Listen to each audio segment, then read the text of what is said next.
A service of KIBMradio.com, the Internet's home for an all old-time radio.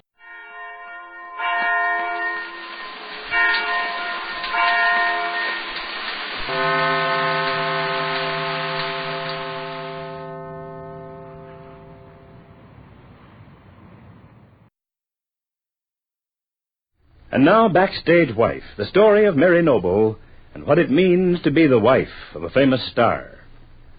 When Larry Noble was arrested as he left the New York theater where he starred in a hit play, Mary felt a ghastly mistake had been made, and she did her best to follow him through the maze of official procedure at police headquarters.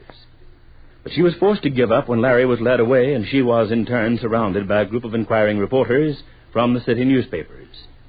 Right now, out on the street, Mary does her best to get through the crowd that follows her and to avoid the blinding flashes of photographers' bulbs. Come on now, Mrs. Noble. Why don't you give out a little? Tell us what you think happened. How'd your husband kill the guy? I told you I have nothing to say. It's all a mistake. A terrible mistake. Well, how do you figure that if he bumped off this young Wilson? How'll he plead? Temporary insanity? He didn't do it. Can't you understand that he couldn't have done such a thing? It's happened before, Mrs. Noble, when a man gets jealous. Now, what about this Claudia Vincent? How do you feel about her? Oh, please. You think she's responsible for your husband's trouble? No, it's all wrong. You don't understand at all. Well, tell us about it. How do you figure it out? Where is it so wrong? He didn't do it. He couldn't have done such a thing. How long did you know about your husband's interest in Miss Vincent before he killed Oliver Wilson? Oh, can't you stop asking me questions? I have nothing to say. I only want to get away from here. Why can't you leave me alone? Come on, scram, the lot of you. Leave the lady alone. Go on, beat it. Victor! Hey, what's the big idea? Who do you think you are, pushing representatives of the press around? Yeah, I got other words for guys like you. Right now, I'm telling you to beat it. The lady's coming with me. Don't you pay any attention to these lugs, Mrs. Noble. I got a car around the corner. Victor, where did you come from? What are you doing here? Hey, who is this guy? Where does he get this strong-arm stuff? Just make a move, any of you boys, and see how you like having your face pushed in. Hey, who do you think you are getting so tough? Where's your authority? Let's see your badge. Listen, jerk, all the authority I need is right here in my two fists. You understand? I'll beat it and leave this lady alone. Victor, I don't understand. Where did you come from? How did you happen to be here? The boss sent me to look out for you, but never mind now, Mrs. Noble. Just you come on. Get out of this jam. One side, you guys. We're going through. Yes, says you. You're not going to push me around. I demand to see your badge. Thanks, pal. Don't monkey with your luck. That's Rupert Barlow's hired thug, and he's plenty tough. I'm not afraid of some two-bit plug ugly. Just don't try any of that strong-arm stuff around here. I tell you, he's poison. Don't mix with him. Look, I got no time for you smart boys with a press card in your hats. Just get out of my way, that's all, or maybe you'll get hurt. Come on back there, cheap hoodlum. We'll see how tough you are. Don't say nothing, Mrs. Noble. Just run for the car. Come on. But I can't leave. I've got to find some way. Now, come on. Get in before we get in trouble. The boss will help you all he can. Go on now, inside. Hey, you're getting away. Wait a minute. Hold it, we haven't finished. We got some questions here. That's what you think, wise guy. Got no time for you. No time at all.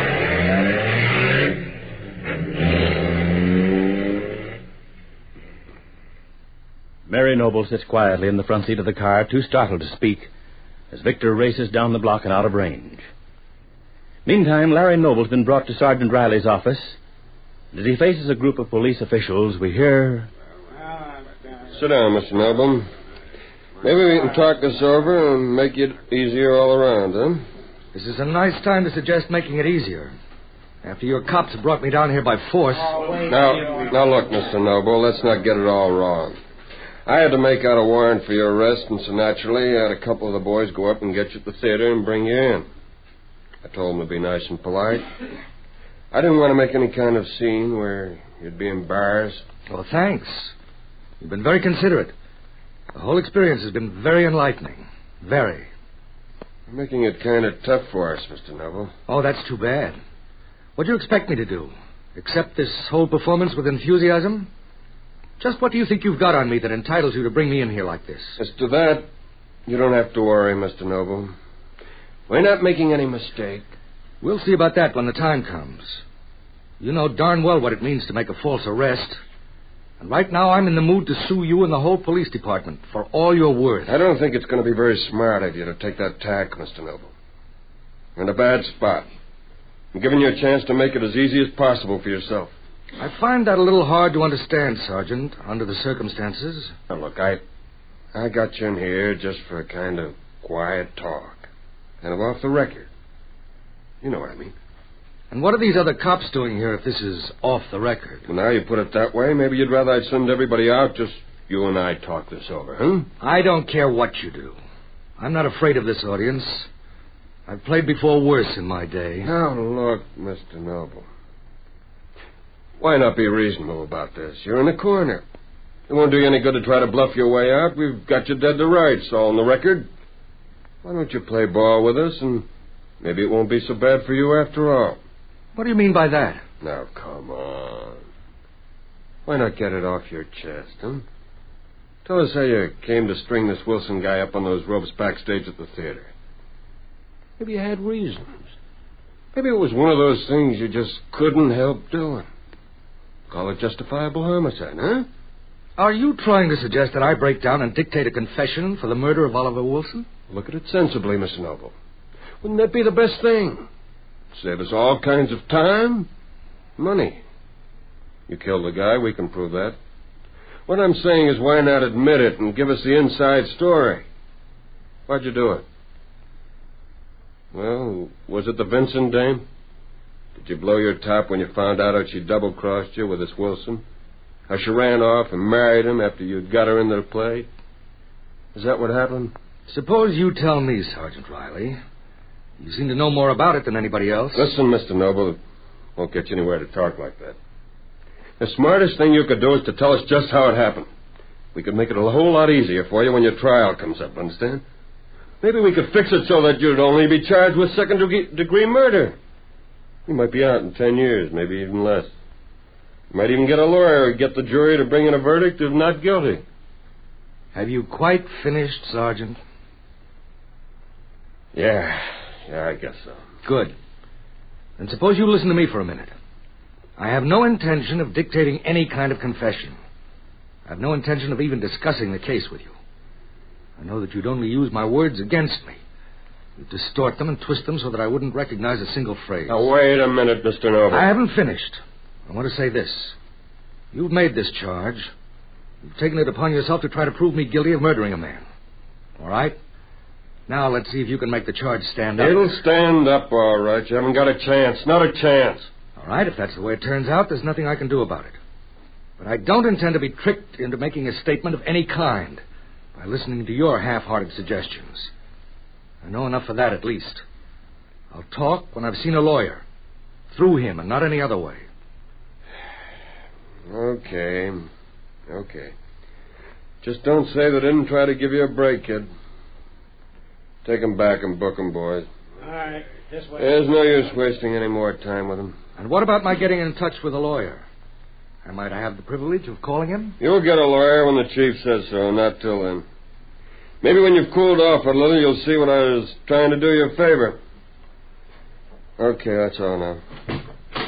I wouldn't advise being too tough. I have a perfect right to insist on calling in a lawyer. And you know it. You heard what I said. It's up to the chief. You can complain about it to him. Confound these cases anyhow. Why couldn't he have made it easier all around? Why couldn't he admit that he killed the guy? Well, we'll drag it through the courts and let a jury decide. One thing sure, the DA better not let any woman on that jury. Not if he's got the sense he was born with. Sergeant Riley shows his irritation as he bites into an unlighted cigar. Meantime, Mary's on her way uptown in the car driven by Rupert Barlow's chauffeur, Victor. We'll be sure to be listening tomorrow to Backstage Wife, the story of Mary Noble and her husband, Larry Noble, famous Broadway star.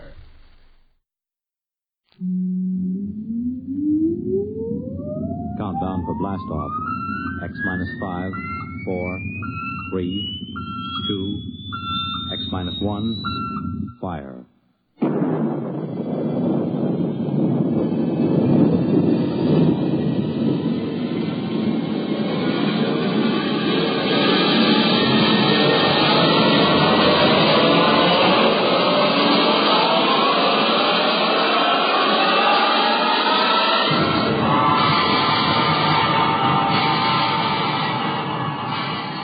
From the far horizons of the unknown come transcribed tales of new dimensions in time and space. These are stories of the future, adventures in which you'll live in 1,000,000, could be years, on 1,000 maybe worlds. The National Broadcasting Company, in cooperation with Galaxy Science Fiction Magazine, presents X minus 1.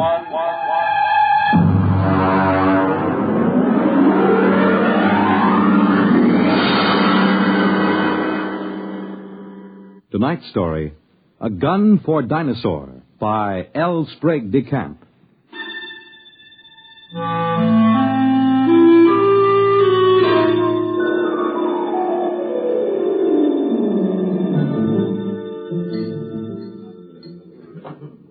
Just whiskey, please. No soda. Ice, Mr. Rivers? Good heavens, no. I have been in America for some time, but not that long. Well, to a fine dinosaur. Well, now, just a moment, Mr. Seligman. I won't take you hunting late Mesozoic dinosaur. Why not? How much do you weigh? About 9 stone? 130 pounds. Yeah, I thought so. It's not heavy enough. But your advertisement. You said safaris arranged to any time period. Well, I'll take you to any period in the Cenozoic. I'll get you a shot at any entelodont or even mammoth or mastodon. They have fine heads. But I'll jolly well not take you to the Jurassic or the Cretaceous. You're just too small. But what's my weight got to do with it? Look here, old boy. What did you think you were going to shoot those dinosaurs with? Well, Well, look over here in this case. That's my own gun, a Continental 600. That shoots a pair of Nitro Express cartridges the size of bananas. It's designed for knocking down elephant, not just wounding them, but knocking them base over apex. Well, now, I've handled guns. No. Look, I've been guiding hunting parties for over 20 years. But I've never known a man your size who could handle the 6.00. It knocks him over. Well, people have killed elephant with lighter guns, even the 375. Ah, yes, but consider an elephant weighs, well, let's say from 4 to 6 ton. You're planning to shoot reptiles weighing 2 to 3 times as much as an elephant. Now, I tell you, Mr. Seligman, I won't take anybody hunting dinosaur who can't handle a 6.00. Look, let's pour another drink and I'll tell you why. You see, I went into the partnership with the Raja about 5 years ago. I call him that because he's the hereditary monarch of Jaipur. It means nothing, of course. We both wanted to do a bit of hunting again.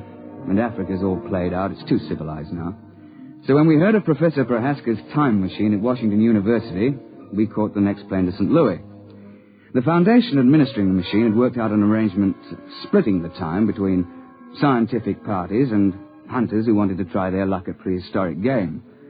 Hunters paid through the nose, of course, to support the project. Well, it was about our 5th safari that Courtney James showed up. He's what you chaps call a playboy, a big bloke, handsome in a way, florid, beginning to turn to fat. He was on his 4th wife. And when he showed up at the office with a blonde, I assumed that this was the 4th Mrs. James. And he left her in the outer office and corrected my assumption. Bunny? Oh, no, she's not my wife. My wife is in Mexico, I think, getting a divorce. But Bunny here would like to go along. I'm sorry. We don't take ladies. Not to the late Mesozoic. If she wants to go, she'll go. She skis and flies my airplane, so why shouldn't There are enough risks at 85 million BC without adding to them. I'm sorry, but it's against the firm's policy. Now, look here. I'm paying you a lot of money. I'm entitled... You can't hire me to do anything against my best judgment. Now, if that's how you feel, get another guide. All right. But let me tell you...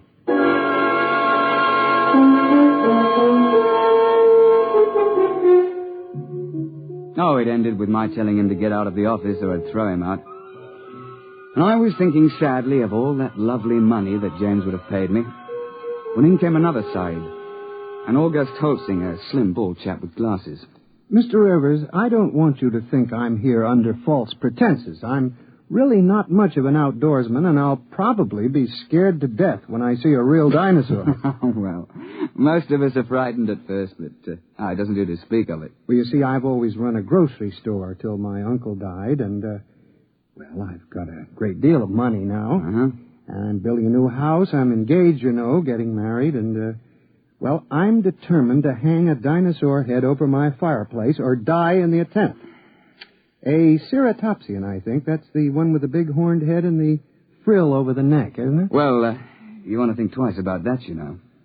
If you put a 7-foot Triceratops head into a small living room, there's apt to be no room left for anything else.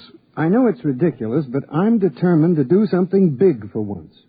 Since there's no more real big game hunting, I'm going to shoot a dinosaur and hang his head over my mantel. I'll never be happy otherwise.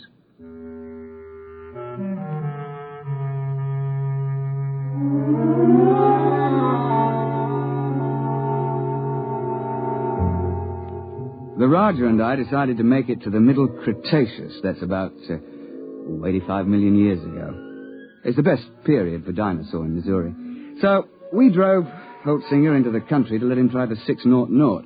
It's rather heavy. Look, you look out. There's quite a kick. Couldn't you fire it prone? Oh, not a gun that big. There's not enough give. You'd break your shoulder. All right. Take the safety off. Like this? Yeah. Take my hand. I'll help you up. Thank you. I think I better try something smaller.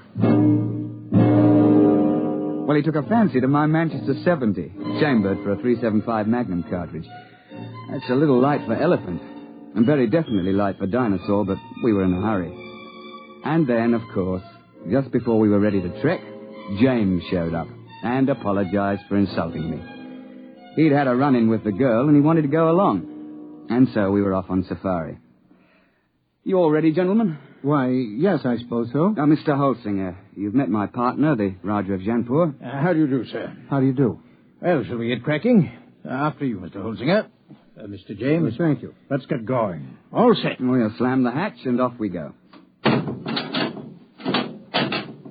What happens? Nothing till the force field is built up. There she goes.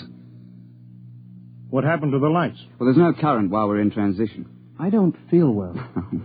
There's usually a touch of vertigo. I shouldn't worry about it. Look, where do you shoot for? I mean, with Dinosaur. What is their best shot? Well, you don't try for his brain, you know. They don't have any.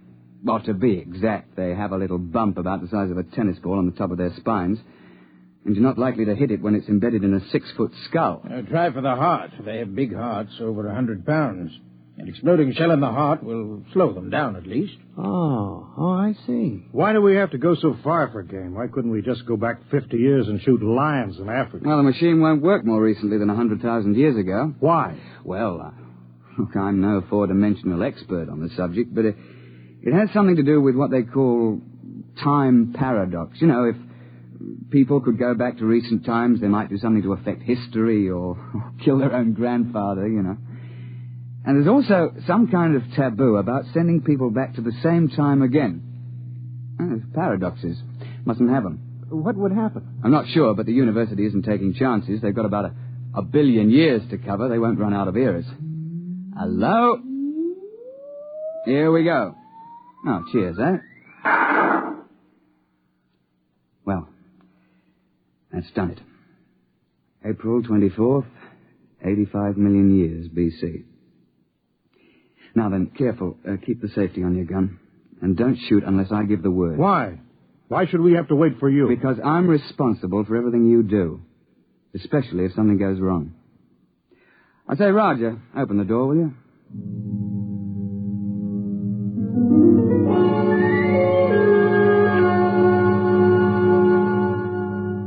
In this period, the time chamber materializes on top of a rocky rise. At the west, you see the arm of the Kansas Sea that reaches across Missouri, and the big swamp where the sauropods live. To the east, the land slopes up to a plateau. It's good for ceratopsians. But the finest thing about the Cretaceous is the climate. It's balmy like the South Sea Islands, and not so muggy as the Jurassic. Oh, we sent the time chamber back off and looked about. It was spring, with the dwarf magnolias in bloom all over. Down towards the Kansas Sea, cycads and willows grew, while the uplands were covered with screw-pins and ginkgo.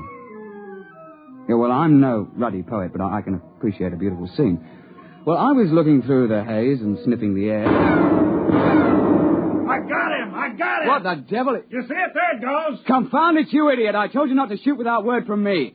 And what happened? An ornith of mine wandered out of the copse. Mr. James gave him both barrels. Missed. Now, look here, James. One of the biggest dangers on a safari is trigger-happy sides who get panicky.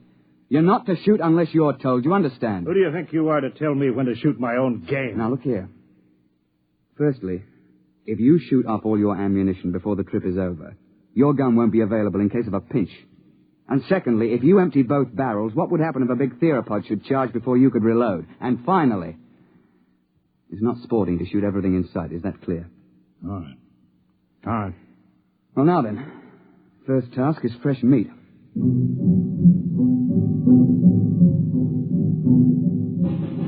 As I told you, Holsinger wanted to sell a Topsian head. James insisted on a Tyrannosaur. Then everybody would think that he'd shot the most dangerous game. Well, the fact is that Tyrannosaur's overrated. But everybody's read about the tyrant lizard, and, well, he does have the biggest head of the theropods. Oh, and he'll snap you up if he gets the chance, no fear. Oh, we started off searching for meat. The Raja and I put the Sahibs in front. We tell them it's so that they'll get the first shot, which is true, but another reason is that they're always tripping and falling with their guns cocked, and if the guide were in front, he'd get shot.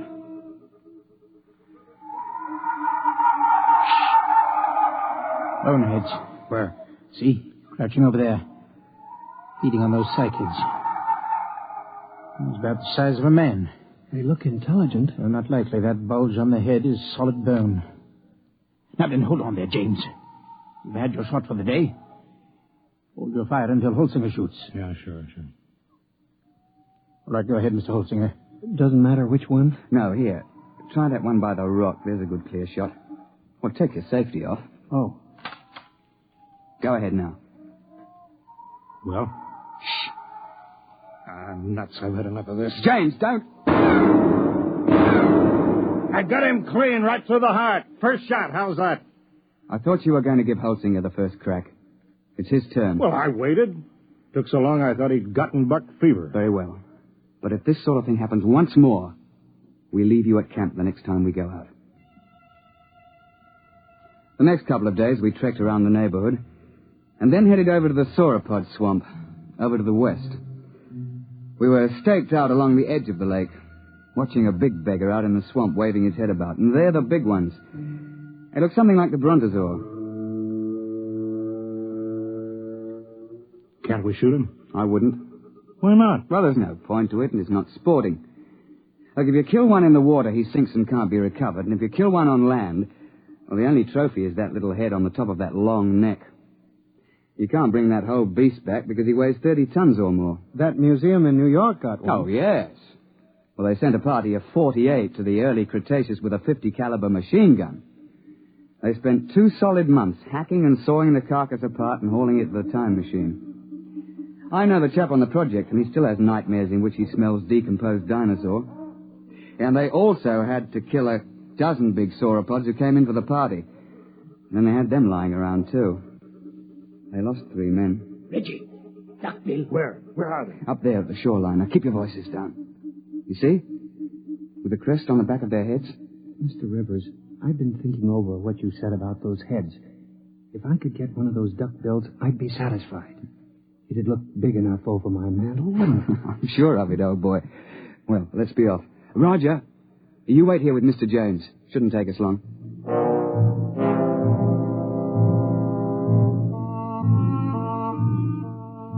Holt and I crept along the shoreline, narrowing the range to the duckbills. I think I can make the shot from here. I'll be ready in a minute. My shoe is loose.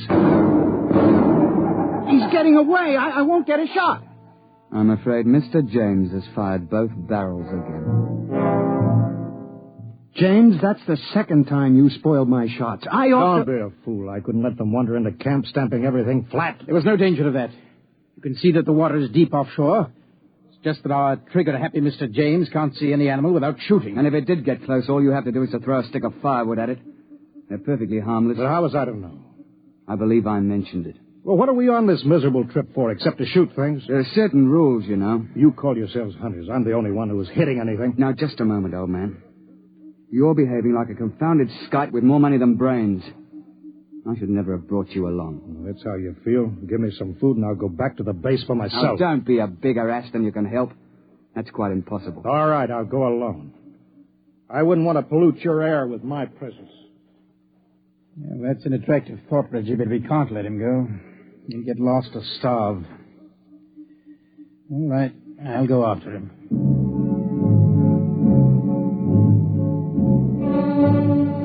we stumbled along for several more days. James on his good behavior for a change. And on the 1st of May, we broke camp and headed north to the hills. That was hot and sticky. We were soon panting and sweating like horses when I picked up the smell of carrion and heard the thrumming of the flies. We found a huge ceratopsian lying dead in a little hollow on the edge of the copse. He must have weighed 6 or 8 tons alive. Why couldn't I have gotten him before he died? That would have made a darn fine head. On your toes, chaps. The sauropod that's been at this carcass is probably nearby. How do you know? You see how the hide's been ripped off and the bones are scattered? Sauropods will hang around a carcass like this for weeks, gorging and then sleeping their meals off for days at a time. What do we do? Well, that's what we came after. But Roger, you take Mr. James through that way, and we'll parallel you 40 feet distant. Now keep your eyes open. It'll be hard to see in these woods unless you're right on top of him.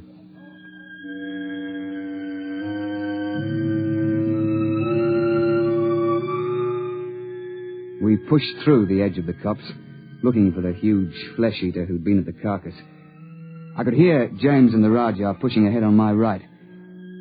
We were separated by a gully when I heard a noise ahead on our left. What is it? I don't know. Take the safety off your gun. Oh, there it is. It's one of those boneheads. Oh, well, they're not dangerous at any rate. But be careful. That sauropod might still be around. I've got him! Got him clean! Well, he's done it again. He shot the bonehead. I've got him!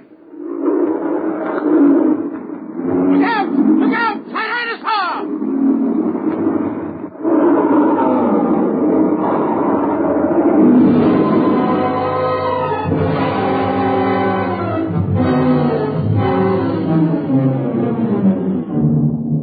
The Tyrannosaur heaved his head out of the shrubbery just in front of us. Look, the scientists can insist that Rex is bigger than Trionches, but I'll swear that this Tyrannosaur was bigger than any Rex ever hatched. It must have stood 20 feet high and been 50 feet long. I could see its big, bright eye and 6-inch teeth. He'd been sleeping off his last meal, and James fired off both barrels over his head at the bonehead and woke the Tyrannosaur up. Get back! Get back, you fool! Gun's empty and Roger can't get a shot. Found it. There goes the beast in behind those ferns. Holtzinger! Holtzinger! Come back! Your gun's too light for that beggar! James came bolting back in a panic and blundered into the Rajah, sending both of them sprawling under the ferns. The Tyrannosaur came after them to snap them up. Holtzinger began to blaze away. He got off 3 shots through the beast's body with that little light gun. The Tyrannosaur whirled around to see what was stinging it. The jaws came open, and the head swung around and down again. Holtzinger got off 1 more shot and tried to leap to one side. The Tyrannosaur continued its lunge and caught him in its jaws as he fell. Reggie, stand clear! Hot's the only chance. There's no use. There he goes. Try a long shot. Ah, no, missed him clean. Poor Holtzinger. Well, that's the end. He stopped screaming. Did you notice? Oh, yes. Well, I expect we'd best track the beast. He might be dying. We should try to recover Holtzinger's remains. Yes, there's nothing else to do. No, nothing. It's a bad show all round.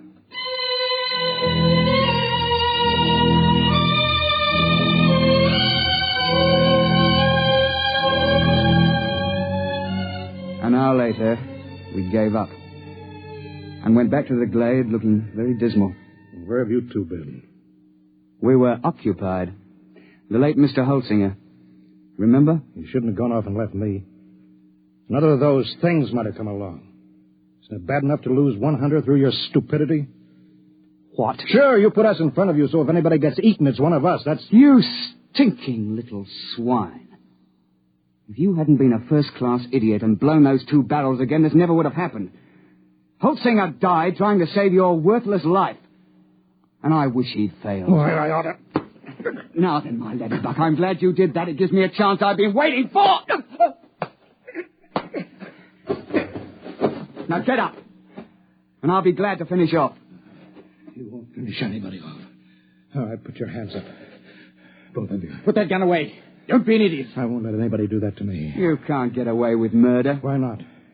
Won't be much left of you after you're hit with a 600 explosive shell. Nobody could prove anything. They can't hold you for a murder 85 million years old. The statute of limitations, you know. Nice work, Roger, old chap. Yes. Cretaceous rock. Doesn't quite have the balance of a cricket ball, but it's a bit harder, what? Well, suppose we tie this chap up and take him back to camp.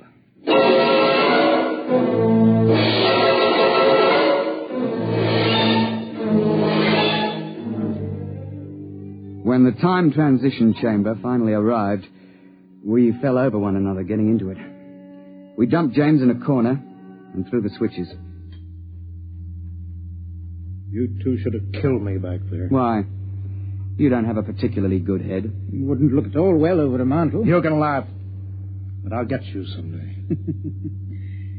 Close quarters, isn't it? Someday I'll find a way. I'll find a way and I'll get off scot-free, too. My dear chap, if there was some way to do it, I'd have you charged with Holtzinger's murder. Look, you'd best let well enough alone. No, I'll kill you.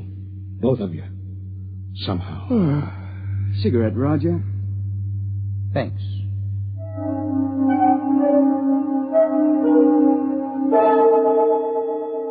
When we came out in the present, we handed him his empty gun, and off he went.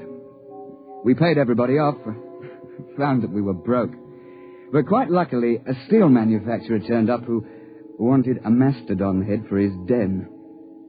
While we were standing in the laboratory at the university waiting for the time chamber, the technician, he's a bookish chap, a theoretical temporal physicist, was watching his dials and scopes. Oh, by the way, Mr. Rivers, you just missed him.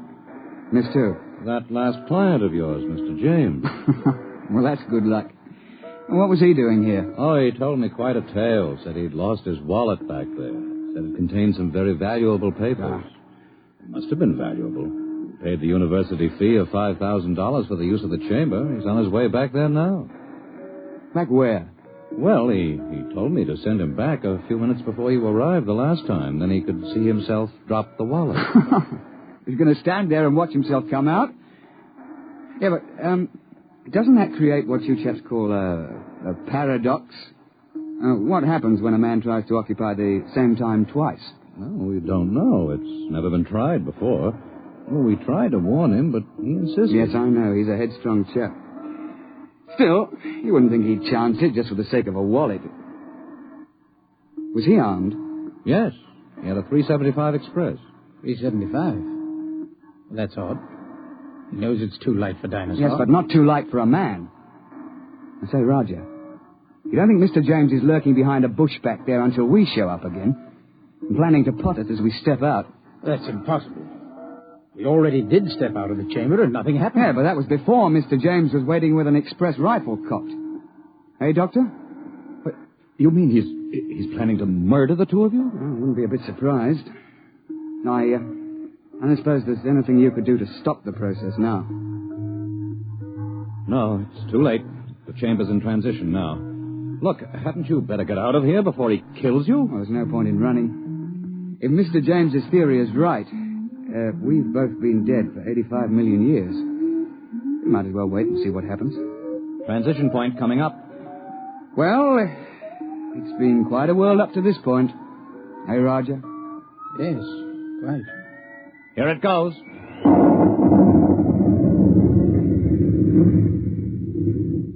Reggie, are you all right? Well, I seem to be. What happened? The time chamber. It's back. We'd better get it open.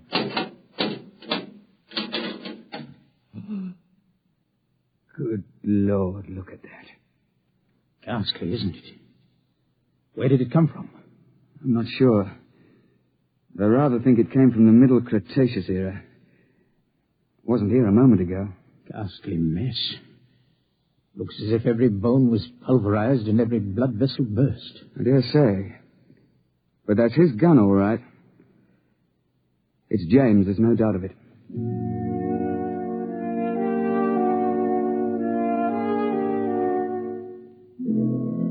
So, that's the story, Mr. Seligman. Of course, I don't understand the mathematics, but the idea's rather easy to grasp. Nobody had shot us when we first emerged on the 24th of April, 85 million BC. And so, of course, that couldn't be changed. The instant James started to do anything that would make a paradox, the space-time forces snapped him forward and ripped him to bits. Well, they know a good deal about that now, and there's a safety margin of 500 years between each trip. You can't have paradoxes, you know. It just isn't done. And you see, I'm a lot more careful now. I shouldn't have taken James when I knew what a spoiled, unstable sort he was. Or Holtzinger either, when I saw that he was too small to shoot a dinosaur gun. With a heavier gun, he'd probably have knocked the Tyrannosaur down and saved his own life. So, Mr. Seligman, that's why I won't take you to that period to hunt. I'm sorry, but you're just too light. You're not big enough to handle a gun for Dinosaur.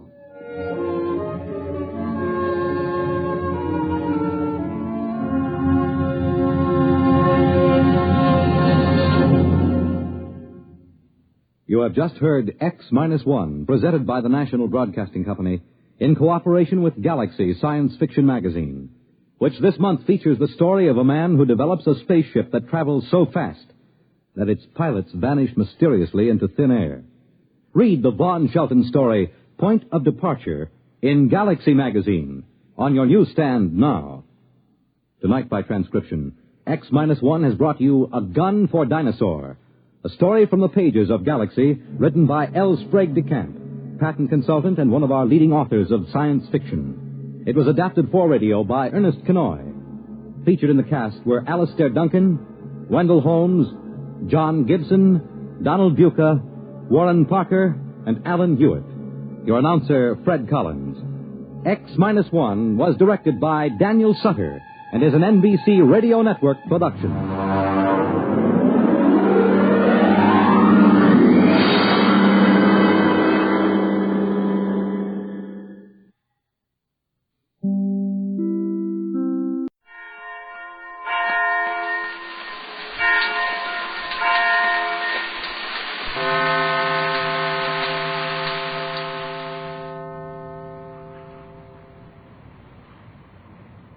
In just a moment, X-1. But first, your home will be filled with the voices of top entertainers and fascinating experts in the homemaking field tomorrow, when Virginia Graham and Mike Wallace bring you another broadcast of NBC's Weekday. Among the special guests is Rita Gam, Hollywood star and one of Grace Kelly's prospective bridesmaids. And Rita will be joined by a singer whose unique style is well known to his many fans, Johnny Ray. Then from Britain, it's actor Trevor Howard. Meet them all tomorrow when NBC's Weekday brings you another day of fact and fun on this station. Now stay tuned for X-1 on NBC. Countdown for blast off. X-5, 4, 3, 2, X-1, fire.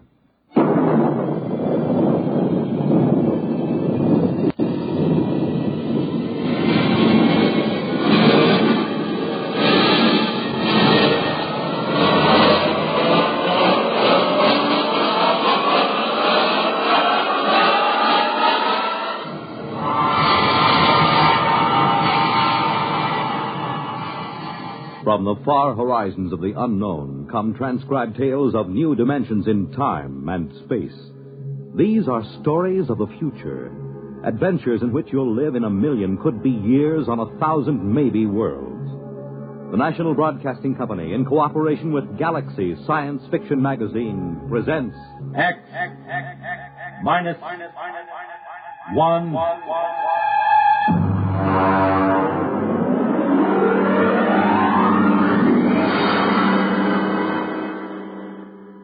Tonight, a story by Frederick Pohl, Tunnel Under the World.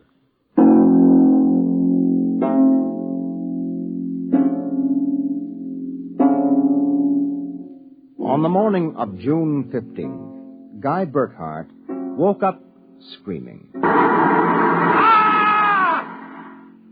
It was more real than any dream he had ever had in his life. He could still hear and feel that sharp, metal-ripping explosion, that searing wave of heat. He sat up. Mary! Mary! Mary! Mary! Where are you? Guy, what's wrong? You're trembling. Where were you? In the kitchen cooking breakfast. What is it? I don't know, a dream, I guess. An explosion. Did you say an explosion? Yes. But that's the dream I had. What? I dreamed there was a big explosion, and then something sort of hit me on the head. Holy smokes, maybe there really was some sort of explosion, and it started us dreaming. Well, there'll be an explosion down at your office if you don't hurry and get to work.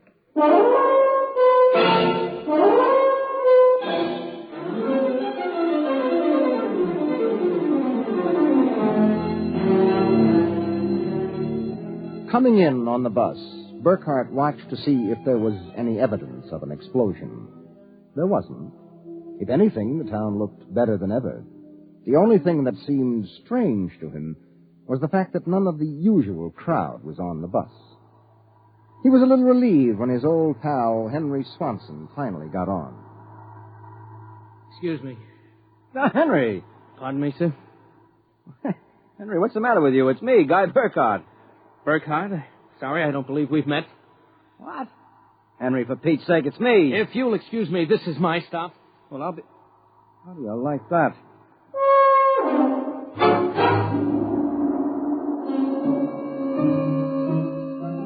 Guy Burkhart got off in front of the gigantic Contro Chemical Building, took the elevator to the 98th floor where he had worked in the accounting department for 12 years. It wasn't until he was almost at his floor that he realized the speaker was not playing the usual commercials. Friends, are you happy with your present home freezer? Of course not. Well, the answer to your problems is a Fecco freezer. Fecco freezers are better freezers. Most wives would do anything for a Fecco freezer. Friends, are you happy with your present home freezer?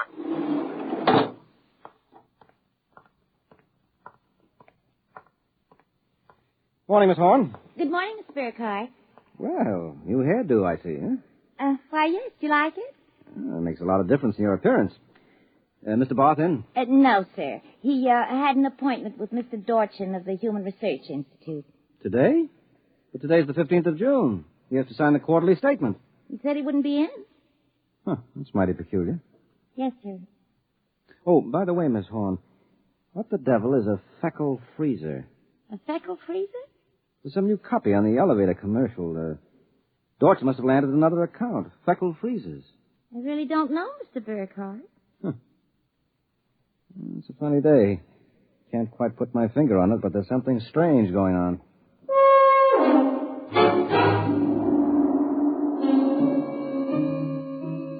He couldn't shake the thought out of his mind. It persisted all through the day and through dinner. He was still brooding as he and Mary got ready for bed. Tired, dear? Oh, no. Anything wrong? I don't know. Well, I guess I'll get a good night's sleep. Coming? I think I'll sit up and read for a while. Well, good night, darling. Night, dear.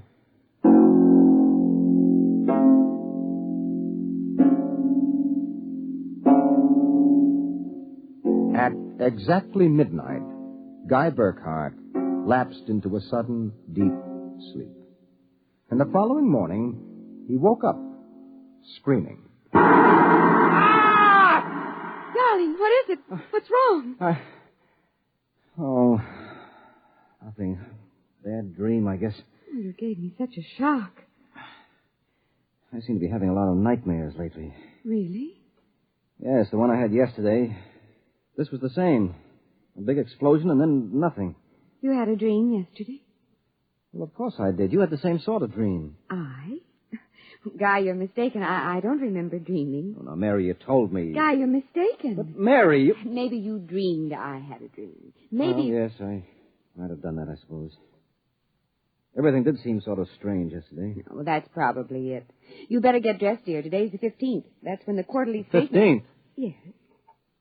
Well, it must have been a dream, because yesterday was the 15th.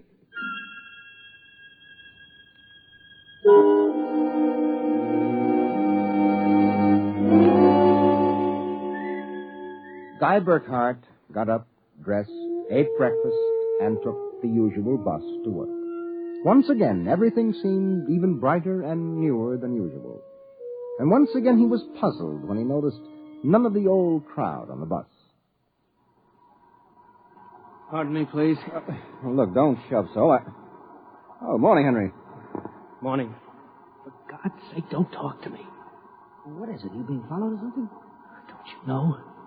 I was sure you remembered. Remembered what? I can't talk. This is my stuff. Will you excuse me, please? Well, Henry, for Pete's sake.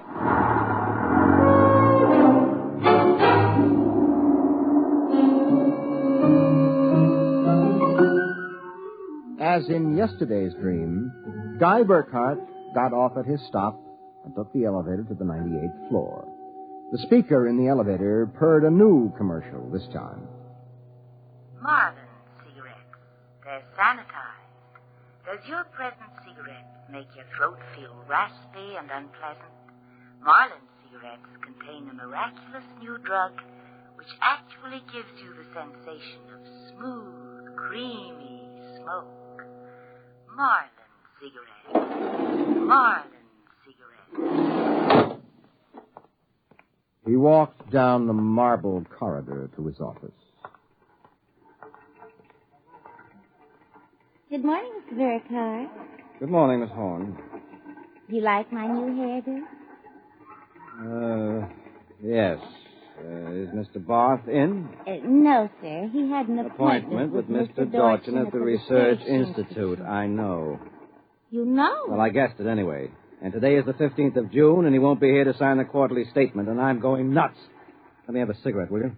Yes, sir. Try one of these. They're Marlins. I never heard of Marlins before today. What are we, a bunch of guinea pigs? Something wrong, Mr. Burkhart? Wrong? Perish the thought, Miss Horn. Perish the thought.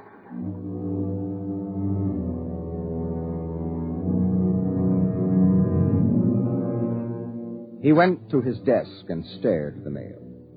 Before he opened it, he knew that the factory distributor's envelope contained an order for 12 new electronic computers. He knew that the Development Journal contained an article about a new method of transprinting selective brain circuits of human engineers onto the electric brain circuits of robot engineers to facilitate the operation of automatic factories. He knew that there was a complaint from Feinbeck & Sons about the Contro Chemicals' newest household robot circuit. After a long while, he forced himself to open them. They were exactly as he suspected. Hello? This is Swanson, Henry Swanson. What is it? Do you remember? Remember what? Just remember. All right, now listen, Henry, let's stop playing games. Yesterday, either I was dreaming or you snubbed me on the bus. Today, the same thing happens. Oh, you do remember, thank heavens. I thought so when I saw you, but I couldn't be sure. Now, what is it you want? Listen, tomorrow morning, when I get off the bus, you get off with me. Be casual. They may be watching. Who may be watching? Swanson! Hello!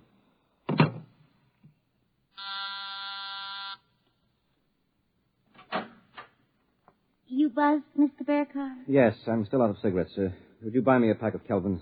Wouldn't you rather have Marlins? I smoke Kelvins. But, Mr. Burkhart, Marlins have that soft, creamy smoke that's so soothing to your throat. Oh. Do you really believe that stuff? Well, it's true. I wouldn't say this, Mr. Burkhart, except that, well, I've gotten to know you pretty well, and I've grown to admire you so much. I see. Would you mind, Mr. Burkhart, if I told you that for months now I've wanted to, well, just comfort you? I know how troubled you've been. Well, you've never mentioned your feelings before, Miss Horn. April. My first name's April. Oh, that's a pretty name. You see, I do have your welfare at heart. That's why when I see you smoking Kelvins and I know Marlins are so much better, won't you let me buy some of them for you, huh? Well, I suppose so. Why not? Here, bring me a carton. Oh, thank you, Mr. Burkhart. Guy? I think you ought to go. I'll be back.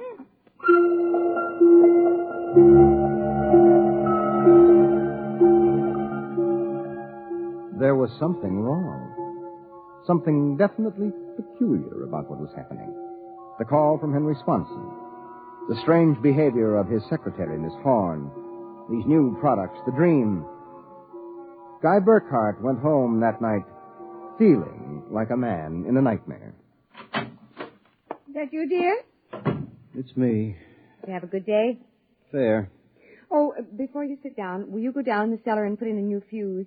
The switch in the hall closet blew out. I shut it off. Okay. Supper will be ready in a minute, so don't start fooling around with that old boat hull you've been building. I won't.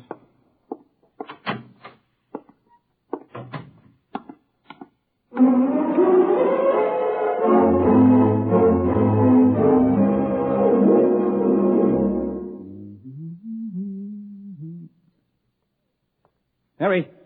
Mary! What is it? Come down here. Hurry up. What is it? I don't know. I'm not sure. I was looking for a fuse, and I thought maybe I'd drop one under the boat hull, so I scratched around. Look. Let me put the flashlight on it. Well? Look at the floor. What about the floor? It's supposed to be cement. Well? Well, it's copper. There's a thin layer of cement, but underneath it's metal. Look here. Underneath the concrete, more metal. And here on the wall. You see? Metal. Metal under the floor, behind the walls, every place. Well, I don't really understand. Mary, I know this sounds crazy, but somebody, for reasons I can't even begin to guess, has taken this house and replaced it with a clever imitation. Guy. Mary, I'm going to look around a little more. Well, your dinner will be ready. All right, save it for me. There are a couple of things I've got to figure out.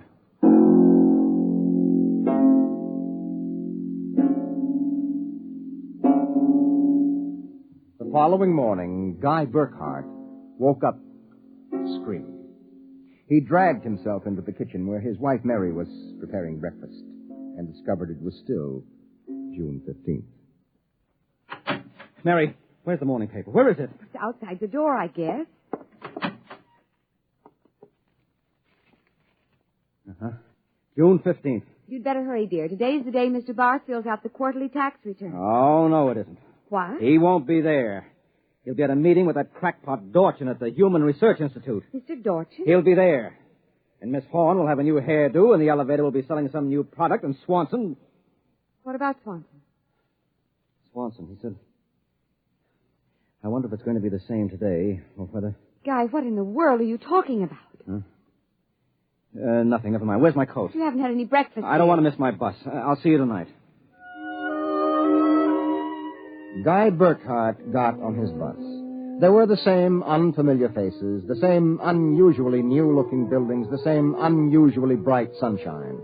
And on the customary corner, Henry Swanson, pale and furtive, climbed aboard. Excuse me, sir. Quite all right? Do you remember the phone call? Yes. Oh, thank heaven. Get off at the next corner and follow me. Where are you going? There's an excavation for a building about a block down. Make sure you aren't followed. I'll go first.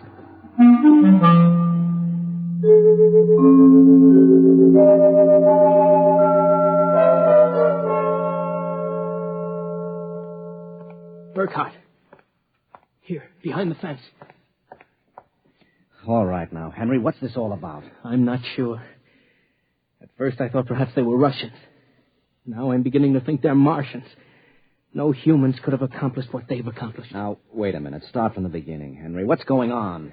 Look, Burkhart, peculiar things have been happening to you, right? Yes.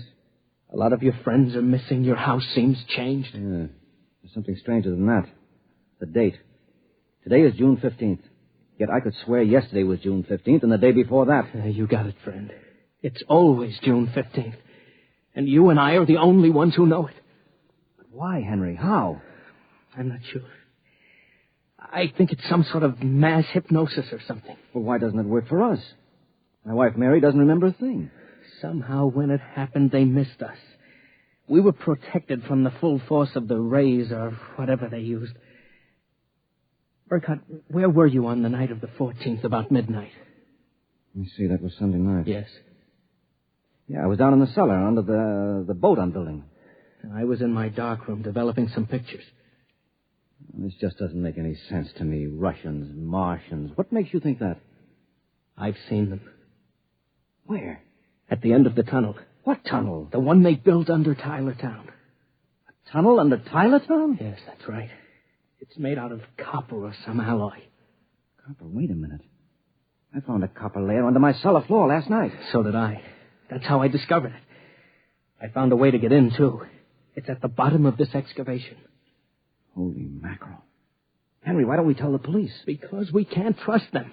Even the police may be Martians in disguise. Oh, come on now. You're being melodramatic. Oh, am I? Well, you just come with me. Where? Into the tunnel. I'll show you.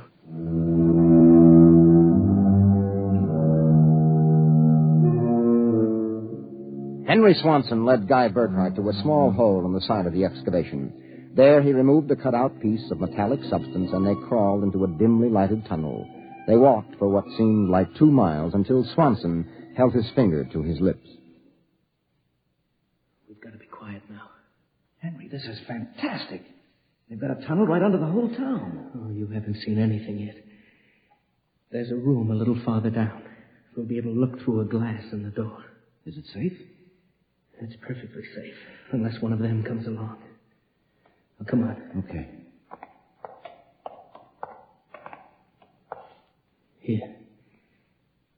Now, Burkhart, look through this glass. Now, just so I know I'm not completely insane, tell me what you see.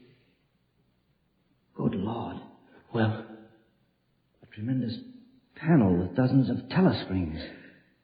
And in front of each is a servo robot. They seem to be computing something. Yes, I watched them. They're evaluating data from the screens. Have you gotten a chance to look at the data on those screens? No. I've been afraid to go in. There might be a warning circuit somewhere. Well, if we knew what those robots were working on, we could go to the authorities. I'll risk it if you will. All right, it's worth a chance. We're lost anyway. Okay. Open the door.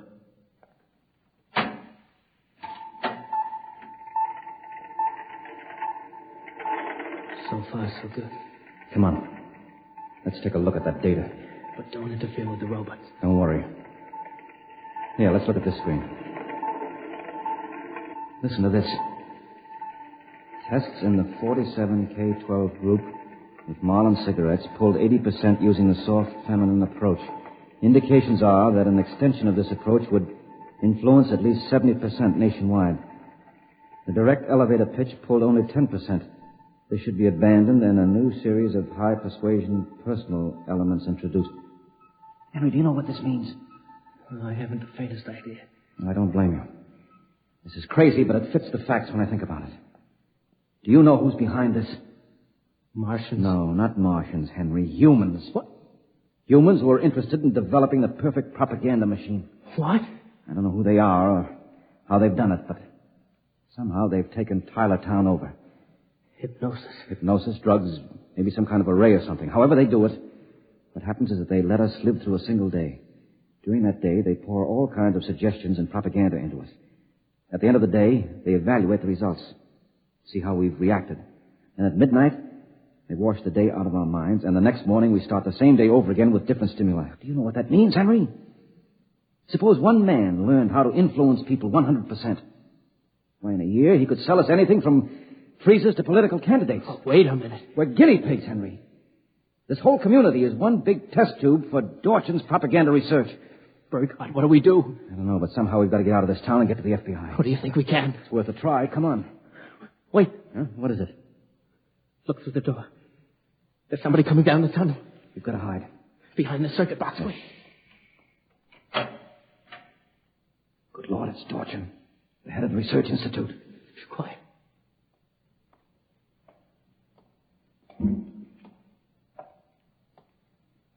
All right, Burkhart, come out. We know you're in this room. Miss Horn has informed us that you remember.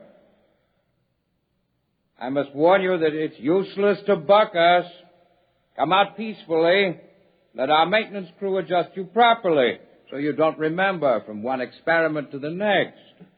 It will be quite painless.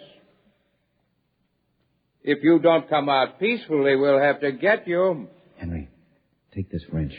When I give the word, jump him. But he may be armed. Well, we've got nothing to lose. Very well. I'm coming after you. Now! Burkhardt, I killed him. Now, wait. Get his coat unbuttoned. Maybe his heart is still beating. Henry! What is it? What's wrong? Look underneath his coat. Heaven help us. It's a robot. A humanoid robot designed to look like Dorchin. Come on, let's get out of here. Wait. What's that? It's a loudspeaker. I told you it was useless, gentlemen. Who are you? Mr. Dorchin, naturally. The real Mr. Dorchin. What are you trying to do to us? Merely trying to prevent you from damaging my experiment, gentlemen. You can't get away with this, Dorchin. Sooner or later, somebody, the FBI or somebody, is going to get wind of this madness. Really, Burkhardt, you're quite naive. Now, why not be reasonable and let the maintenance crews adjust you? And if I refuse, I suppose you'll kill me. That would be quite impossible. Oh? You see, Burkhardt, you're already dead. Dead? You're shocked. It's quite true. You and everyone else in this town were killed by a premature atomic blast at the Condro chemical plant. The blast occurred at 7 a.m. on June 15th. That is the last thing imprinted on your minds. That is why you wake up screaming each morning. No, it isn't true. But it is. What I and my associates did was take the brain circuits from your dead bodies. We stored them in electrochemical batteries till we had a chance to rebuild the cities and begin our tests. Do you think I believe a fantastic tale like that? I imagine you find it incredible. Of course, we didn't rebuild everything exactly. After all, it only has to last for a single day, June 15th. At midnight, we turn off the power and wash out the memory of the day. You and your friend Swanson, unfortunately, have defective circuits. You remember. Burkhardt, it's no use. We're trapped. Give up. No, not me. What can we do? We can make a run for it down the tunnel. Come on. It's useless, Burkhardt. Keep going. It's useless. Useless. Useless.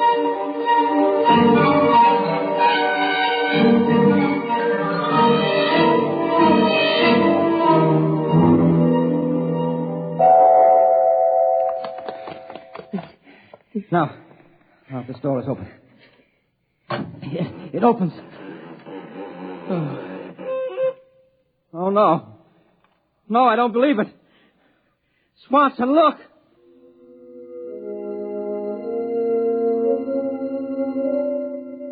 They were standing on a ledge of smooth, finished metal. At their feet, the ledge dropped away into a chasm so deep they could not see the bottom. Beyond was only a glare so bright that their eyes could not stand to look into it. And yet, just at the limit of their vision, something towered. Something so huge it was almost inconceivable. Something. Burkhardt? Yes? This is Dorchin. Now do you understand why it's useless? The great looming figure moved closer. It seemed to take shape now, and yet it was so gigantic as to be unbelievable. It came closer. The glare was partially blocked. And then, Guy Burkhardt knew that the towering shape was none other than Dorchin himself. You see how I did it, Burkhardt?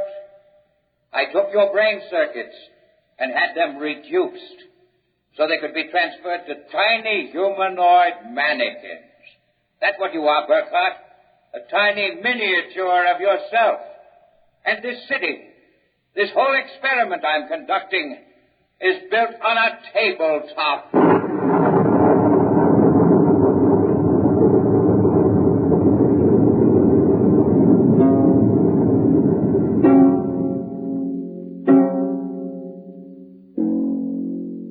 It was the morning of June 15th, and Guy Burkhardt woke up out of a dream screaming.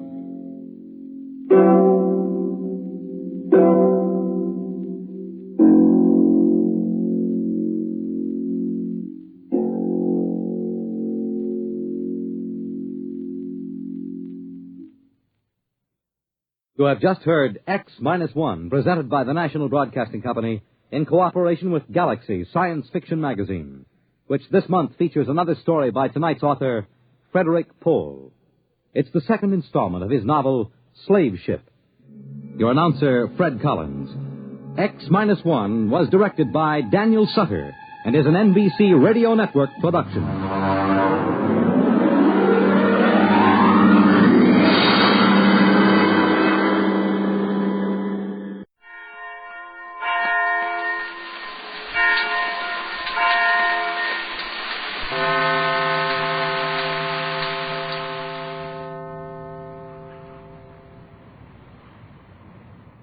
14 years ago, Mrs. Patricia Gregory's yacht was wrecked in the South Seas. 14 years Mrs. Gregory has searched the world over in hopes she might find her little daughter Joan alive and well, though the world has always believed the child was lost in the shipwreck. Now the Gregory yacht, the Joan Gregory, is on the high seas, once more searching for little Joan. Captain Bradford is in charge of the cruise for Mrs. Gregory, and Jerry Hall, a young amateur radio operator from California, is with them. The yacht is 5 days out of Los Angeles, running through the South Seas. We find Mrs. Gregory, Captain Tex Bradford, and Jerry Hall in the chart room on the Joan Gregory. Gee, but it's great to be really in the South Seas with you, Mrs. Gregory. Now that Captain Bradford has quit being suspicious of me. You could hardly blame him, Jerry. We didn't know there was another radio in the country that would receive on that wavelength, much less transmit on it. Oh, forget it, son. I guess you'll do. I only hope we won't be disappointed. If we do locate this island, and if the little girl on it is...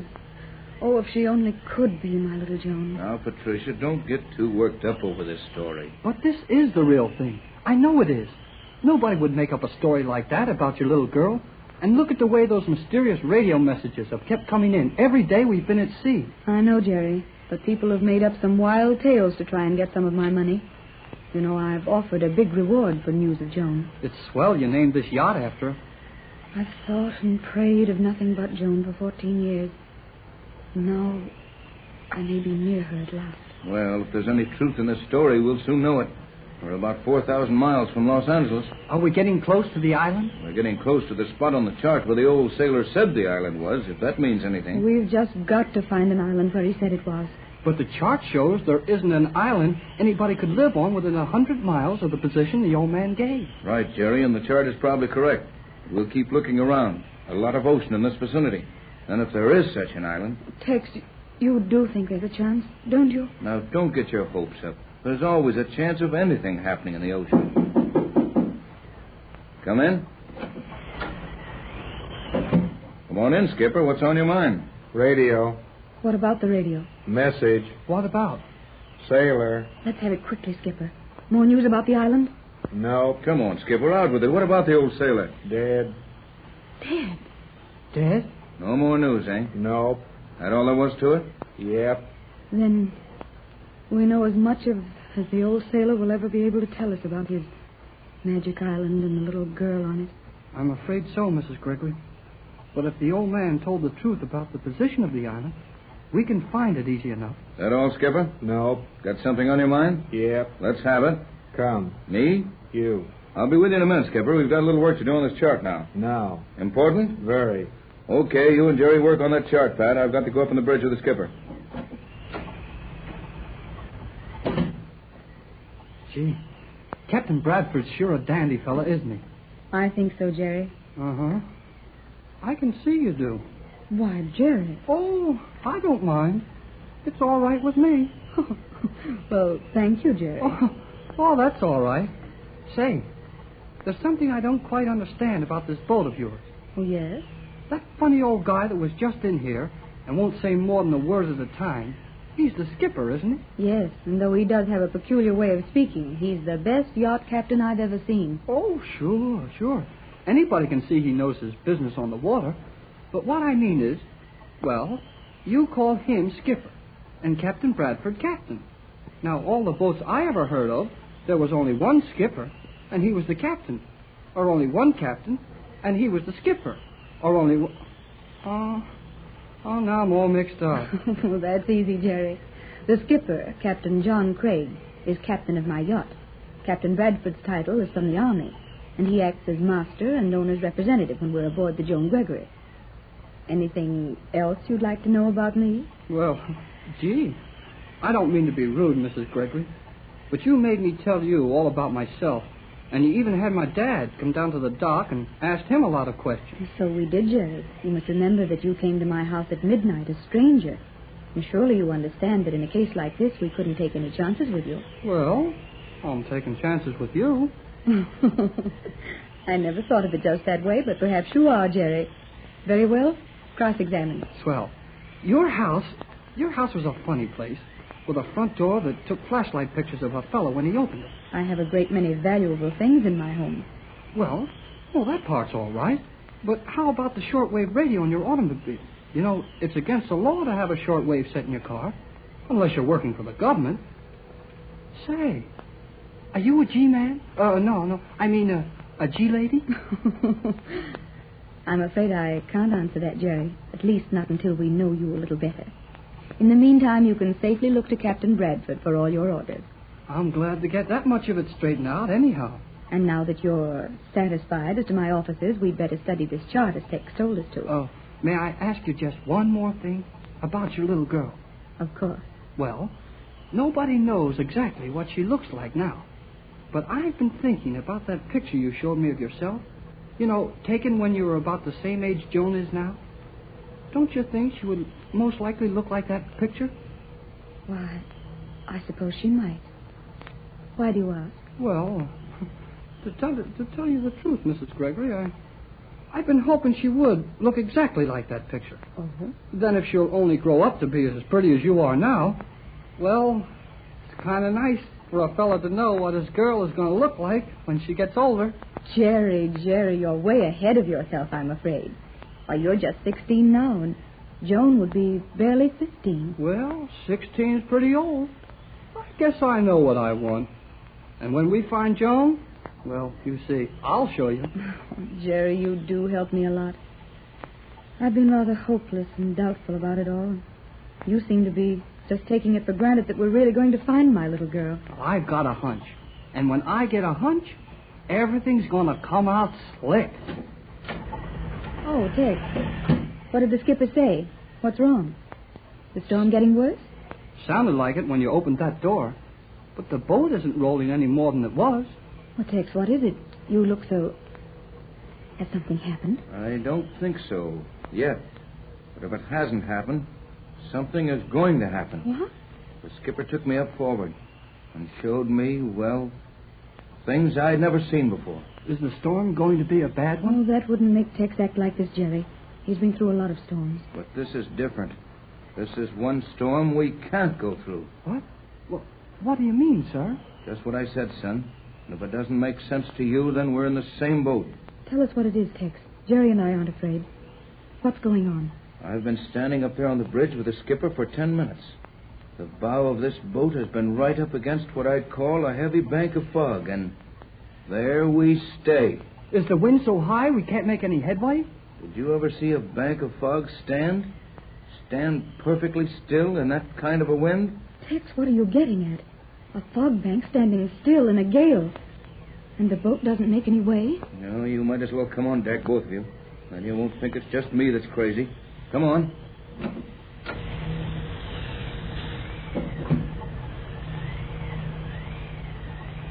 Now, come up forward and see it for yourselves.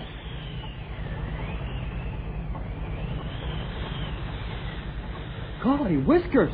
That's some squall, all right.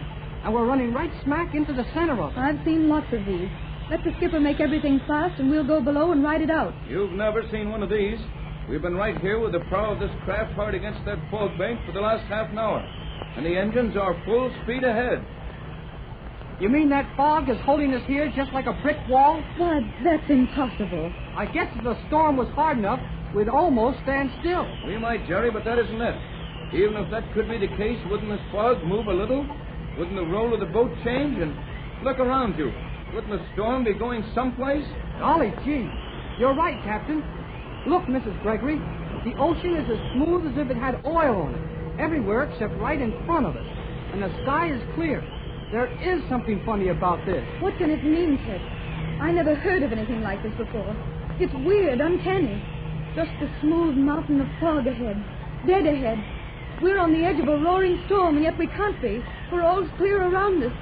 The motors are nearly tearing the boat to pieces, yet we don't move. What is it, Tex? What is it? Now, don't get excited, Mrs. Gregory. I guess nothing can happen that the skipper and Tex and I can't handle. I'm not exactly afraid. No, nor I, but I'd like it better if we could understand it. Will you let me try something, Captain? I've got an idea. That's one more idea than I've got. Go to it, son. Well, signal the engine room for full speed astern, and let's see what happens. I never heard of a storm that you couldn't run into or out of or around or away from or something. We'll try it, Jerry. Full speed astern it is.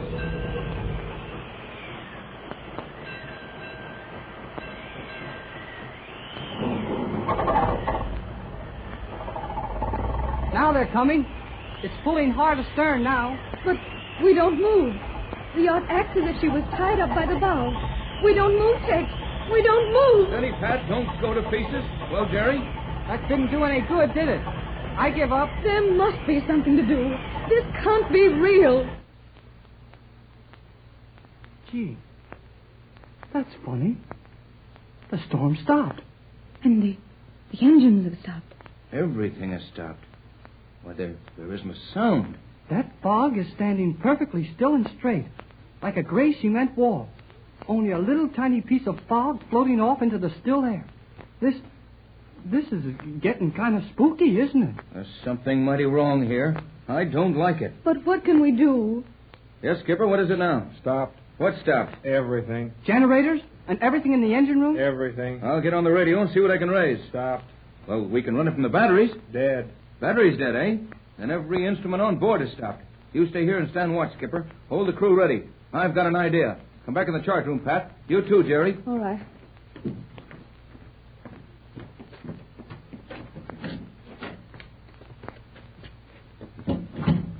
What are you thinking of, Captain Bradford? Look at this chart. Oh, our position doesn't mean anything if the instruments are out of order. But the instruments were all right just as we hit this thing, whatever it is. We haven't moved since. There. Right there is our exact position. Look at it. Oh, I see it now. Look, Jerry. We're there. This is the spot. Then our position is right. The old sailor said, yeah, the ship won't move. That bank of fog. Sure it is. It must be. This is the Magic Island. It all started in Los Angeles when Jerry Hall heard a radio broadcast over his shortwave set. The report said that an old sailor had been picked up from a small boat in the Pacific Ocean and had told a fantastic tale about a little white girl living on a mysterious island in the South Seas. How near the truth the old sailor was with his island of weird happenings, we shall soon know. Mrs. Patricia Gregory has come to the South Seas in her private yacht, hoping to find some evidence that there is such an island and her little lost girl living on it. We find Mrs. Gregory, Captain Tex Bradford, and Jerry talking excitedly in the chart room of the yacht. Now, take it easy, Jerry. There's no such thing as a magic island or a magic anything else that I ever heard of. Then how do you explain the yacht being stuck for an hour, held right here by a bank of fog? We can't go forward or astern, and every instrument on board is dead. Jerry's right, Tex. There's more to this than just a storm or a fog or well, there is. All right, all right. Now, Patricia, you just hold everything while we look this over. I don't want you to get your hopes up too high about this thing. But this mysterious fog bank is right on the spot where the old sailor said the island was. That's the whole trouble, Jerry. All we've got to go on is what some old sailor said. But the radio report said he'd been a junior officer and a navigator. Sure. He'd know about the position being correct and all that. If he was in his right mind, yes. Don't forget that he was an old man, sick and delirious, nearly dead from exposure and fatigue. When he was picked up out of the open sea, he had no map, not a scrap of paper to verify the position. But it said he left a diary on the Magic Island and that he kept it carefully for every day he was there. Then why did he leave this diary on the island? Well, maybe he was a prisoner there and had to leave without taking anything that belonged to him. Oh, stop romancing, Jerry. You're raising Mrs. Gregory's hopes too high.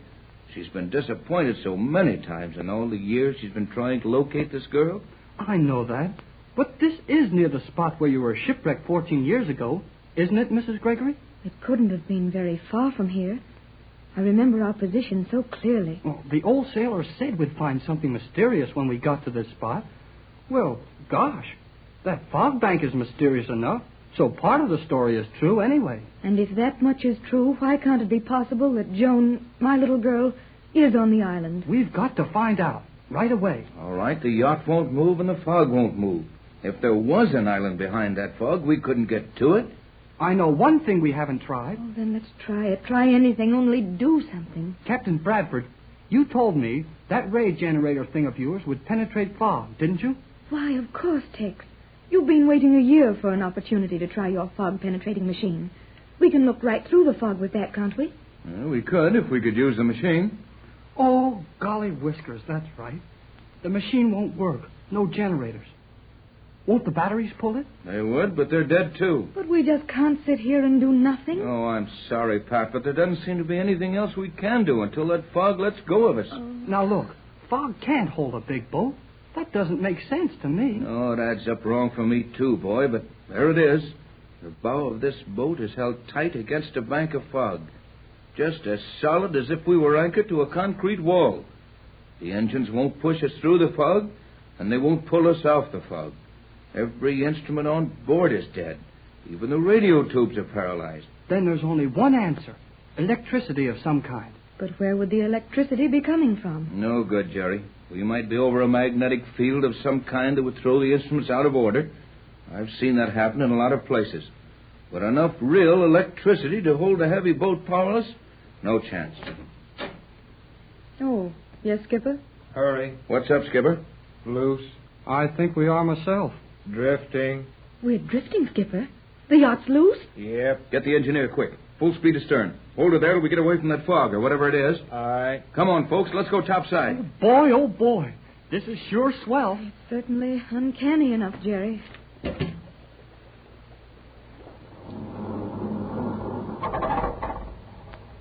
Pat, Jerry, come here. We're backing away all right. There stands your fog bank. Now, we can start your fog light gadget and try it out. You think we can actually see through the fog with it, Tex? I know we can. But wait till we're safely away from that gray wall. Here comes the skipper on the run. I wish he'd get excited enough to say more than one word at a time. Hush, Jerry. He'll hear you. Generators. How's that, Skipper? Generators.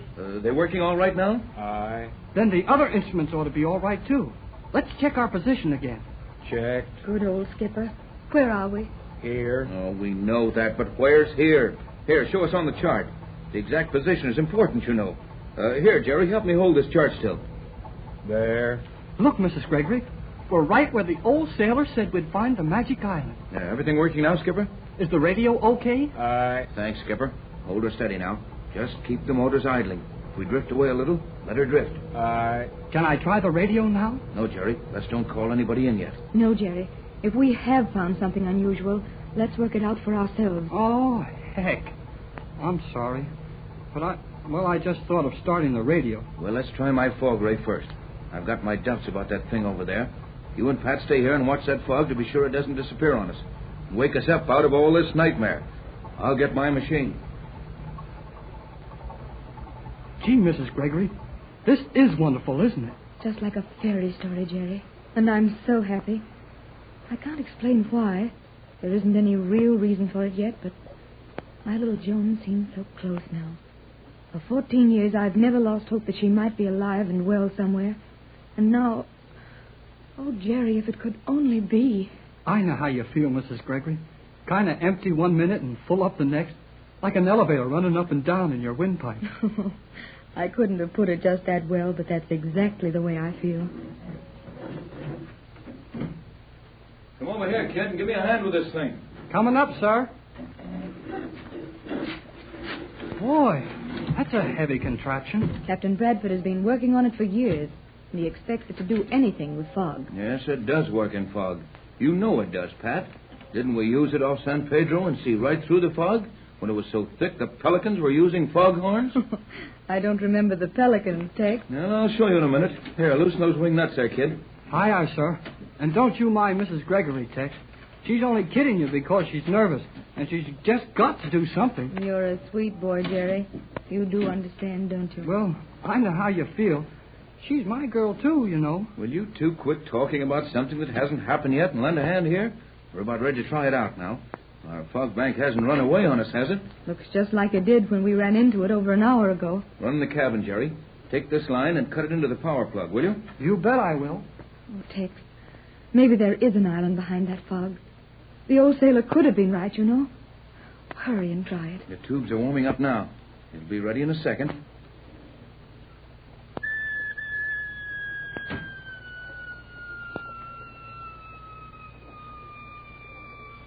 Is it all ready to go now, sir? All set, Jerry, and you can be the very first to try it if you want to. Oh, golly whiskers. Can I? Hurry, Jerry. Yes, ma'am. Well, what do I do? Well, now look. Extend that telescope out as far as you can. That's right. Then get down behind it. Put your shoulder against the stock and sight it just as you would a rifle. And when the fog begins to open up for you, run the telescopic sight in and out till you get to focus. And you'll see the ocean on the other side of that fog. Boy, this is sure exciting. There now. I've got my sights on the fog bank. How's the visibility? Can't see a thing but a gray wall. Well, hold your sights there. I'll run this barometer for you. Hold it steady now. Tell me the minute the fog starts to break for you. Oh, hurry, Tex, hurry. How's that, Jerry? No, not a thing yet. I've run through the whole visible spectrum. Here, let me take the sights, Jerry. That'll be about it. There, now gently back, so, and... Have you got it? What do you see, Tex? Well, I guess that's that. Oh, Tex. 4 years' work. No use. I'm sorry, Pat. Gee, Captain Bradford, I'm sorry, too. Well, I've been disappointed before, son. That was about our only hope, though. There may be something wrong with your instruments in that gadget. Can you check them? No use, Jerry. They check themselves. When you hear that high hum the oscillator gives off, everything's working. Every single unit in that layout is connected in series. And it either works or it doesn't. But I can't understand it, Tex. The ray worked so perfectly off the coast of California. That fog looked just like this one. Why wouldn't it work here? Hold everything, folks. I've got an idea. Well, there's plenty of room for it here. You remember when we all came up forward here? When the bow was stuck right into that fog bank and the motors wouldn't move the boat either way? Yeah? Yes, Jerry. We all crowded right up on the forward end, right against the rail, didn't we? Go on, son. What are you getting at, Jerry? That fog was right against us. It didn't seem to blow around us a bit. But you could hear the rush of the heavy wind. I noticed that. Well, I didn't at the time, but I remember it now. Go on, Jerry. Well, that fog was right against us. You could feel it. We were there for minutes and minutes. But when we got away from there, after we had been standing in the edge of a fog, our clothes were perfectly dry. Jerry. Why, he's right, Tex. Our clothes were dry, and we did stand right in the fog. You hit something there, kid. Sure.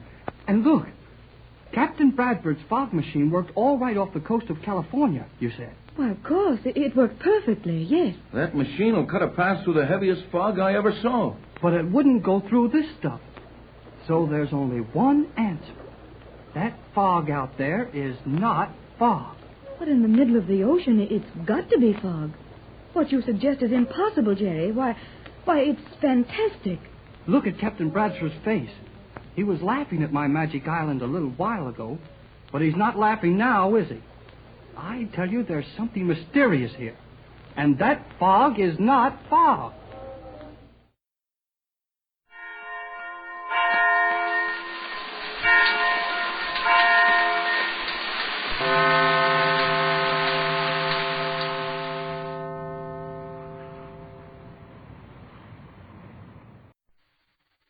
Now, step into the incredible, amazing future as we go exploring tomorrow.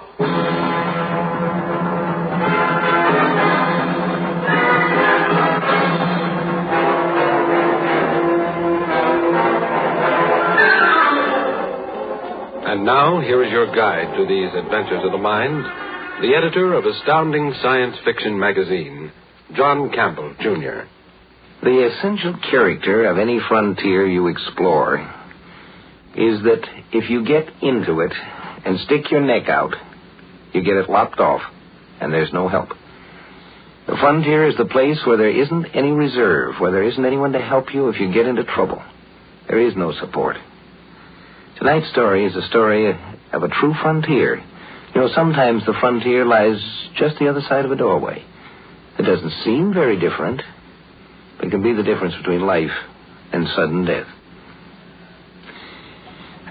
We are in a somewhat different position. We can summon support here. I can push my little push button here and summon our supporters. You know, when we think of that glamorous future, we sometimes tend to forget that things cost money now and things will cost in the future. Let's suppose that there are ships and they are going out between the worlds. They carry emergency supplies for expeditions that may be in trouble on some of the planets that are being explored. But they can't carry an extra lot of them. It costs too much. They carry parachutes, in effect, to drop them as they flash by the world that's in trouble. Little parachutes for space, a plastic bubble with a tiny motor, just enough to lower it down to the planet without destruction. They'd probably use human pilots to do it, too. Because, you know, a human brain is the lightest of all computing devices. It's lighter than an electronic computer. It would be cheaper and wiser to use human pilots to drop these little plastic bubble parachutes of space to a planet in trouble. Let's consider one where there's an expedition that's gotten into medical trouble. The men are sick and they need a serum that they don't have. They've called for help from one of the passing interstellar liners. The liner has stopped for a moment, dropped one of its little space parachutes, and gone on its way, flashing on to some other star somewhere else. And that emergency dispatch ship, that little space parachute, the pilot discovers... Somebody who shouldn't be there is in that supplies closet. The gauge is never wrong. It says there's a living human body inside that closet radiating heat. Come on out, chum. Open that door and I'll open it. Come on out. Oh, no. All right. I give up. Now what? Sit down. All right. Well, you still haven't told me. I mean, what happens now? Do I pay a fine or something? What are you doing here?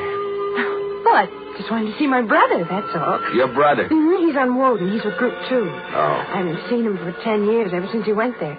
What's his name? Cross. Jerry Cross. Do you know him? Only his name. I've never met him. Oh, I was only 8 years old when he left.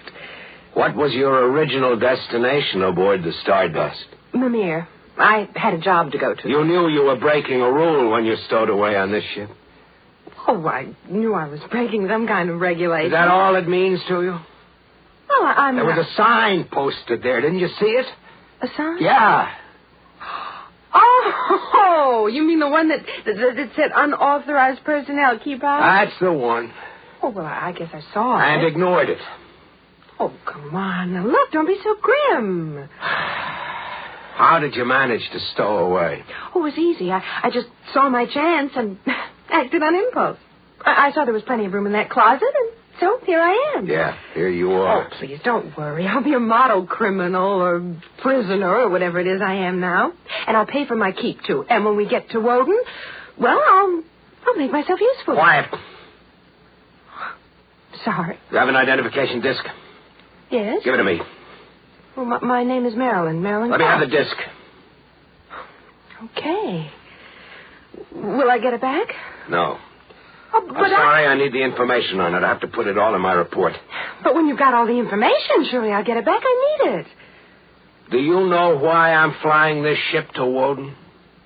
No. No idea? Well, I know the Stardust got a message. I suppose you're taking extra equipment. I'm taking serum. Oh. If I don't get that serum to Woden, 6 men are going to die. My brother, too? Not if he's with Group 2. He's 28,000 miles away from all this. On the opposite side of the planet. Opposite side? Well, Then how will I get to see him? You're not going there. I'm sorry. Look, I don't understand. You are going to Woden. Yes, Well, then if... but you're not. You're going to leave this ship. You mean I won't get to see Jerry? I'm afraid not. Oh, please. I told you I'm sorry. Well, when are you going to do? Radio some other ship to have me take him back? There are no other ships to radio. Well, then... Don't you understand? No. You can't stay aboard this ship. What am I supposed to do? Jump overboard out into space? You won't have to jump. What? You'll be jettisoned. You won't feel a thing.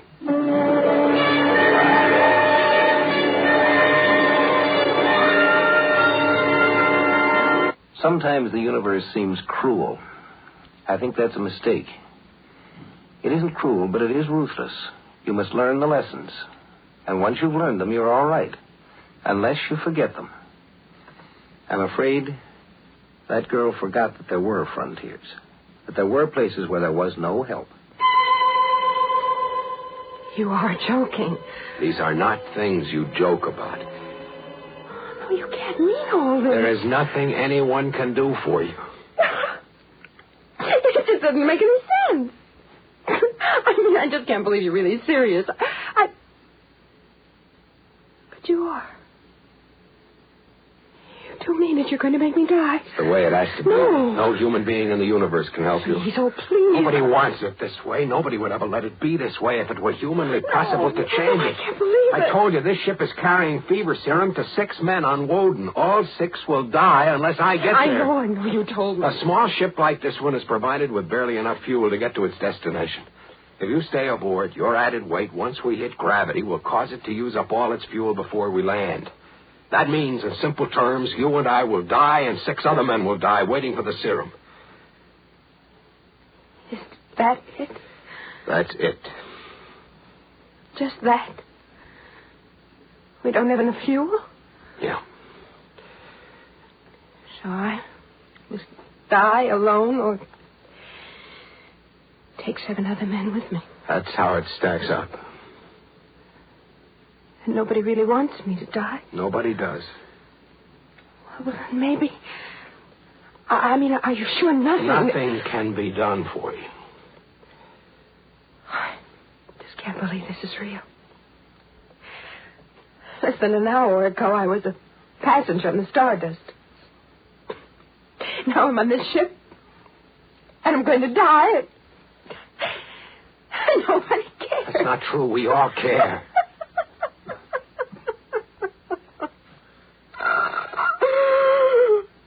It's different out here. It's not like being back on Earth. I'll never see Mom and Daddy again. I'll never see Jared. I'll never see anything again. Hasn't your brother ever written to you? Yes. What did he talk about? Things? I mean, well, all the things he was doing and how much he wanted to see us all again. Didn't he ever tell you about frontier law? What? Look, out here we live by a different set of values. I don't know anything about frontier law. You ignored a warning. Out here you can only make that mistake just once. Oh, a lot of mistakes have been made. And a lot of men have died making them. I don't know what you're talking about. I don't know about frontiers. I don't know about fuel or what was going to happen to me. I don't want to die. Why should I have to die? Just because I wanted to see my brother. What's the use of trying to make her understand? What do I do? Quote the regulation tour, paragraph L, section 8, interstellar regulations. Quote, any stowaway discovered aboard an emergency dispatch ship will be immediately upon discovery jettisoned into space, period, end quote. And what good would it do to her anyway? Okay, so H amount of fuel will not power an EDS with a massive M plus X safely to its destination. How could she understand that? Look at her. 18 years old, brown curly hair, blue eyes, weight 110 pounds. And to me, she's just the unwanted unwanted factor in a very cold equation. Crying won't help, will it? I mean, you're going to radio my brother. If you want me to. What will you tell him? Nothing. I'll let you tell him.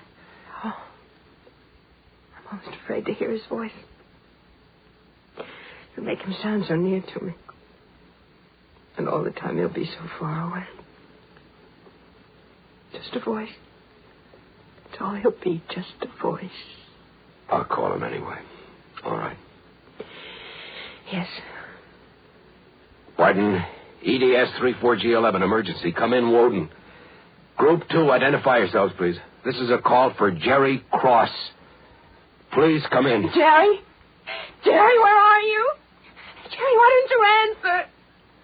Jerry, they're going to let me die. Keep quiet. They're coming on now.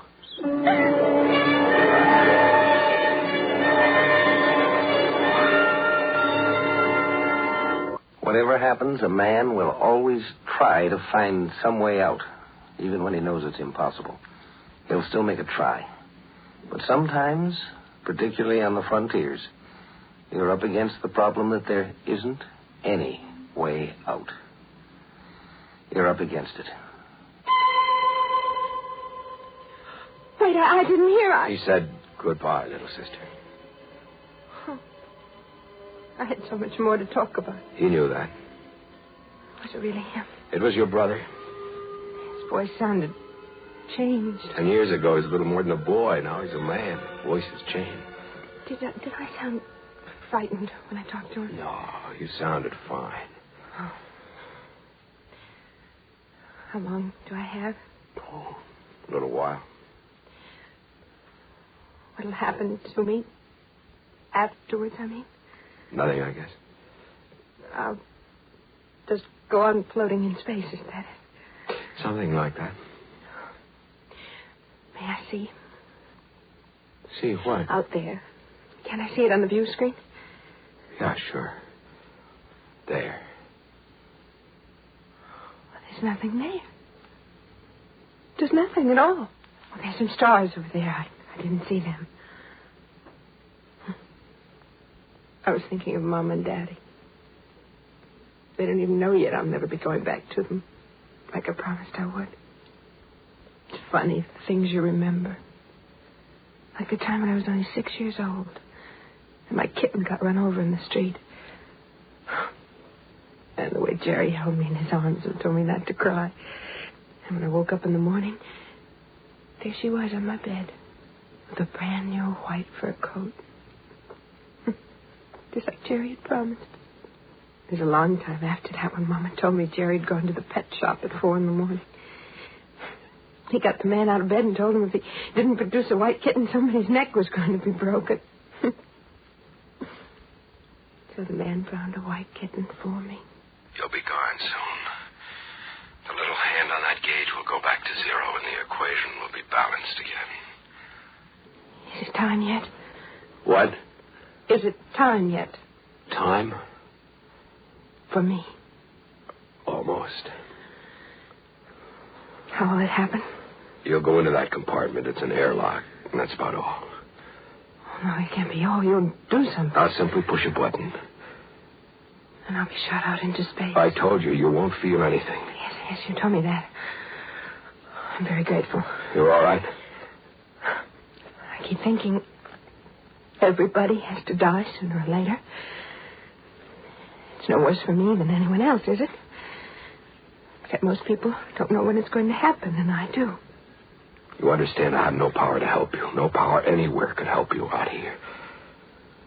All right. If there was just one... But there isn't. I know.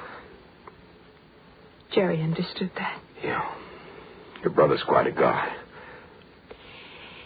He said everything will be all right. It will, won't it? Everything, yes. All right, I'm ready. Tell me what to do. When I pull this lever, that door will open. Just walk into the chamber. Please hurry up. Do I walk in now? Yeah. cold in here. Yeah, I'm sorry. It doesn't really matter. Goodbye. You've been awfully kind. Goodbye, honey. Please close the door. Marlon, Yes? there's no hatred, no malice in what I have to do. I know. Bye now.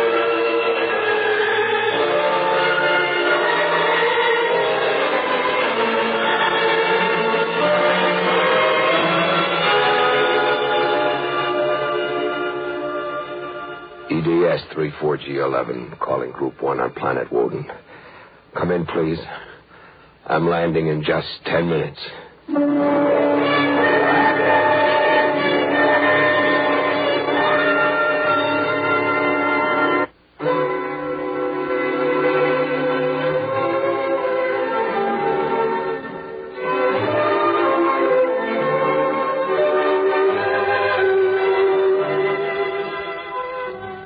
We have to learn in this world of ours. And some of the things that we learn make us feel that we're real tough and real strong, and boy, we can take it. Next time, we've got a story about a kid who was sure he was tough, a real tough guy, until he ran up against some people who were in the business of learning things. Sometimes you have to find out such things as whether a man's eyeballs fall out when he's decelerated too suddenly. These men aren't tough.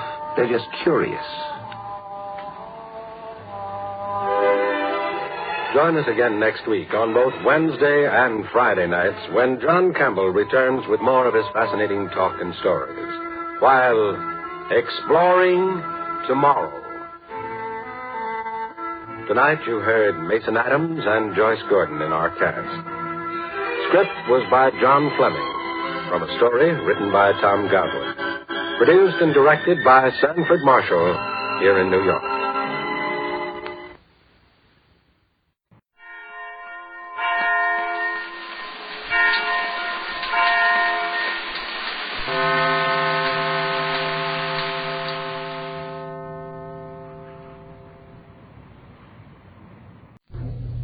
Faster than a speeding bullet.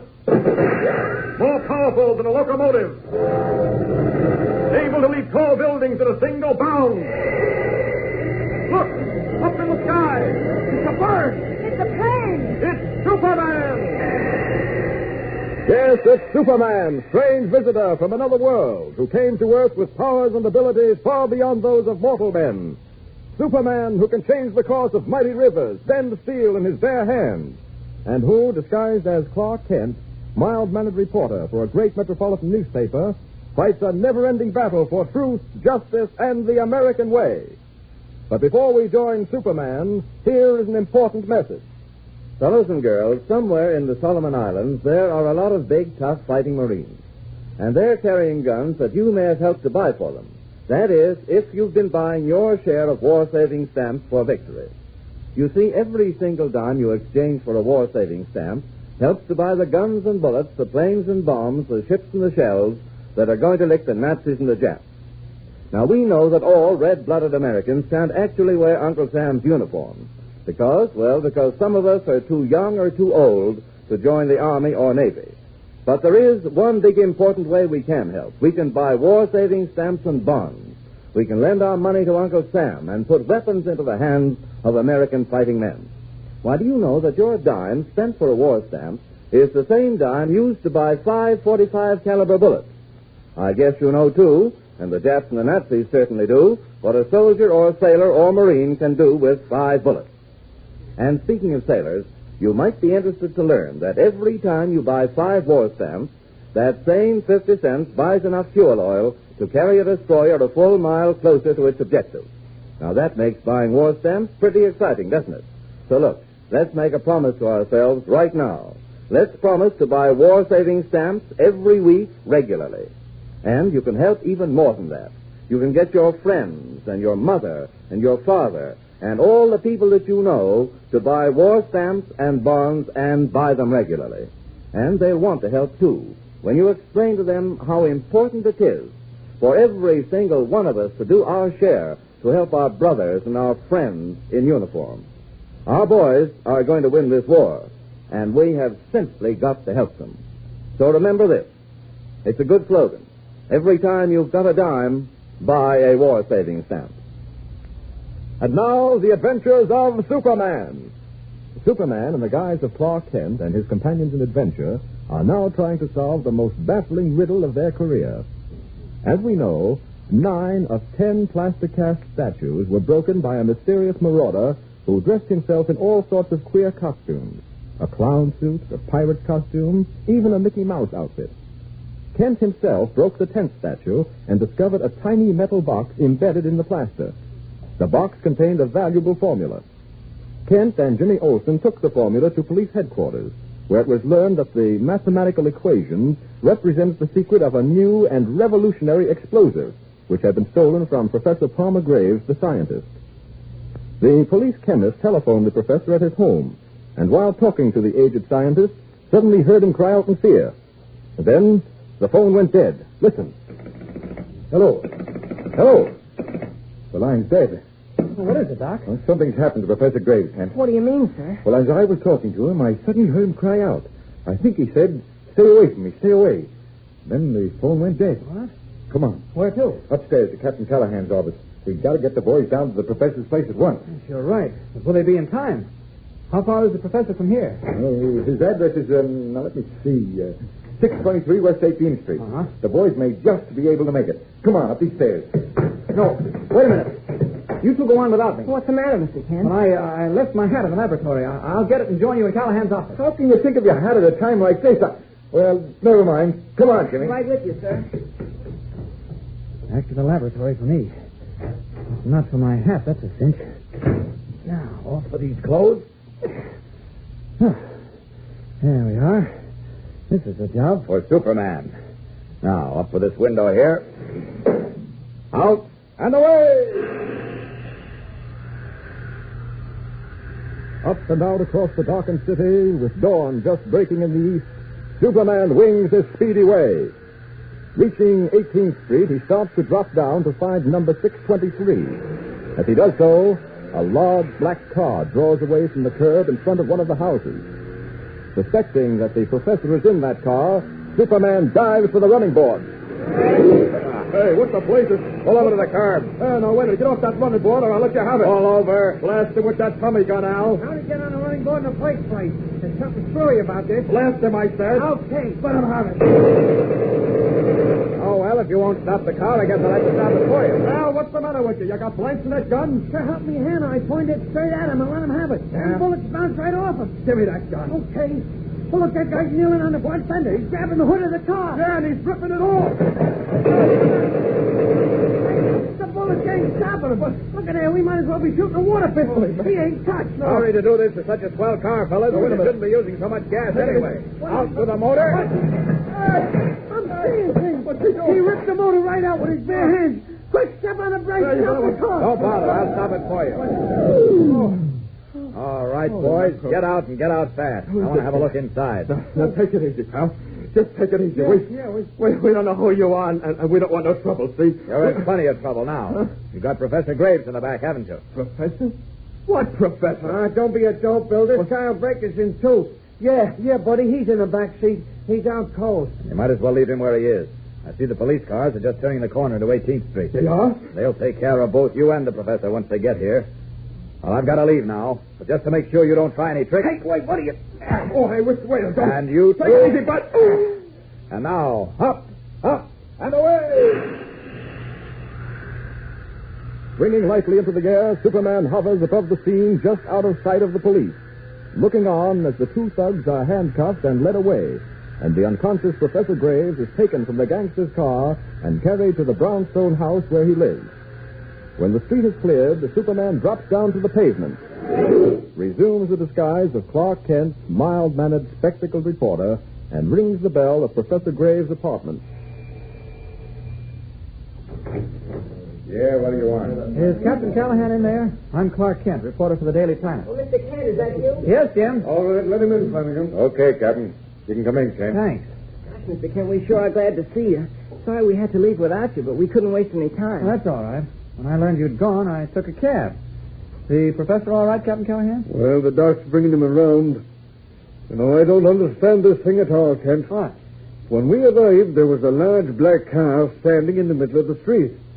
And when we got to it, we found two mugs, pretty well known to us, both of them, out cold on the sidewalk, and the professor unconscious in the back of the car.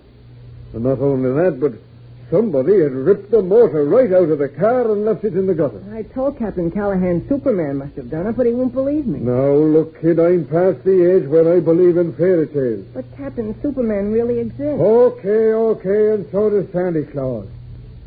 Oh, Kent, I understand you found this formula that was stolen from the professors. Yes, that's right. It was in that 10th statue the clown tried to break tonight. But you mean that lunatic who was murdered in his cell earlier this evening? Yes, except he was no lunatic. He was just pretending to be crazy. I tell you, Captain, that man was put out of the way because he knew too much. Well, we got 5 people now, all after the same thing. The 3 gangsters you brought in when you gave us that formula, and the 2 we found out on the sidewalk downstairs. If we don't get some information out of them, I'll be very much surprised. I don't think you'll get much out of them, because they don't know much. Why, I don't follow you, Kent. Oh, they're just working for someone higher up. Someone who wants desperately to get hold of that formula. Huh? Captain Callahan, do you realize what it would mean if that formula were to fall into the hands of, well, let's say an enemy power? The doc tells me that 1 ounce of the stuff would be enough to blow up the Daily Planet building. Oh, yes, I know, Kent, I know that. I'm going to hold on to this formula myself until we can get it to the proper authorities at the War Department.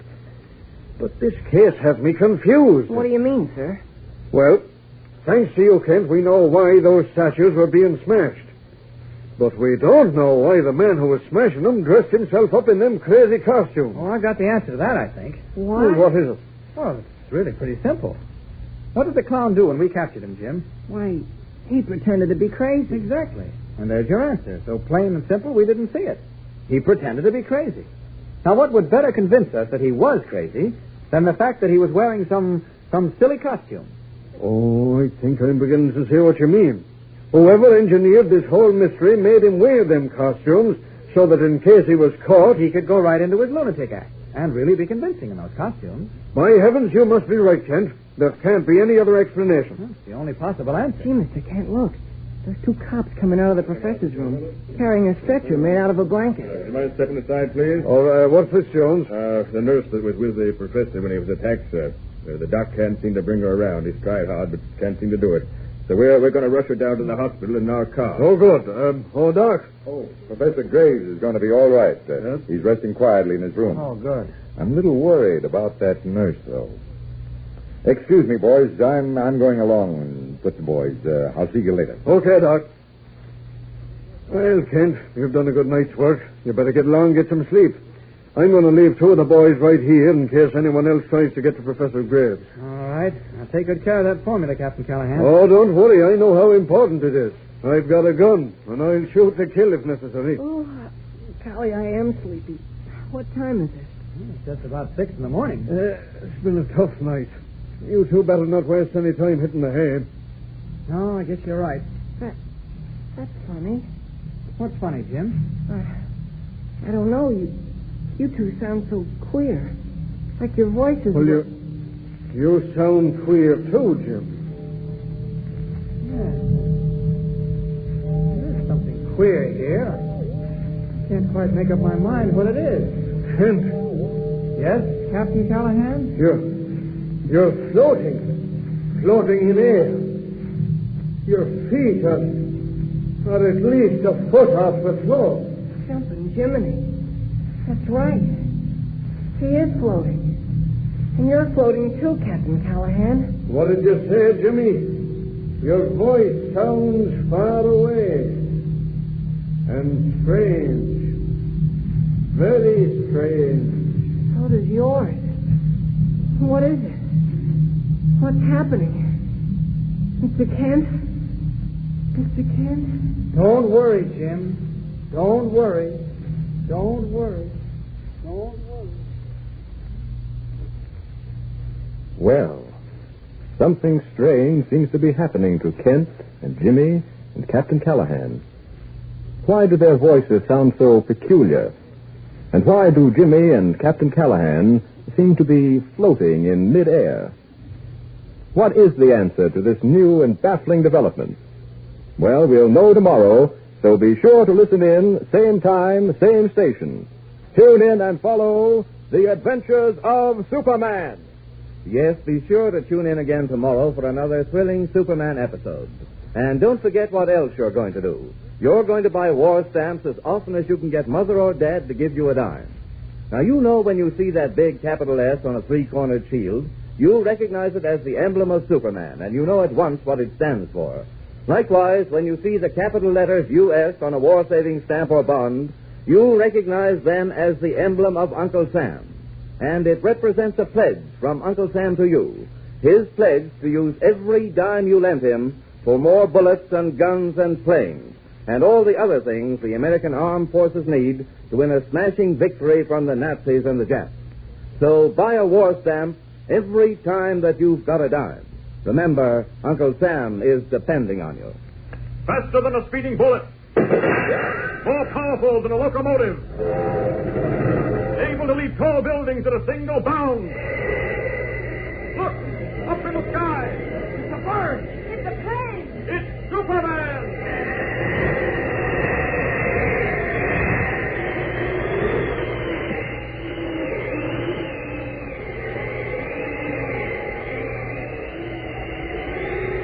Follow the adventures of Superman every day, Monday through Friday, same time, same station. Superman is directed by George Lothar and is a copyrighted feature appearing in Action Comics magazine.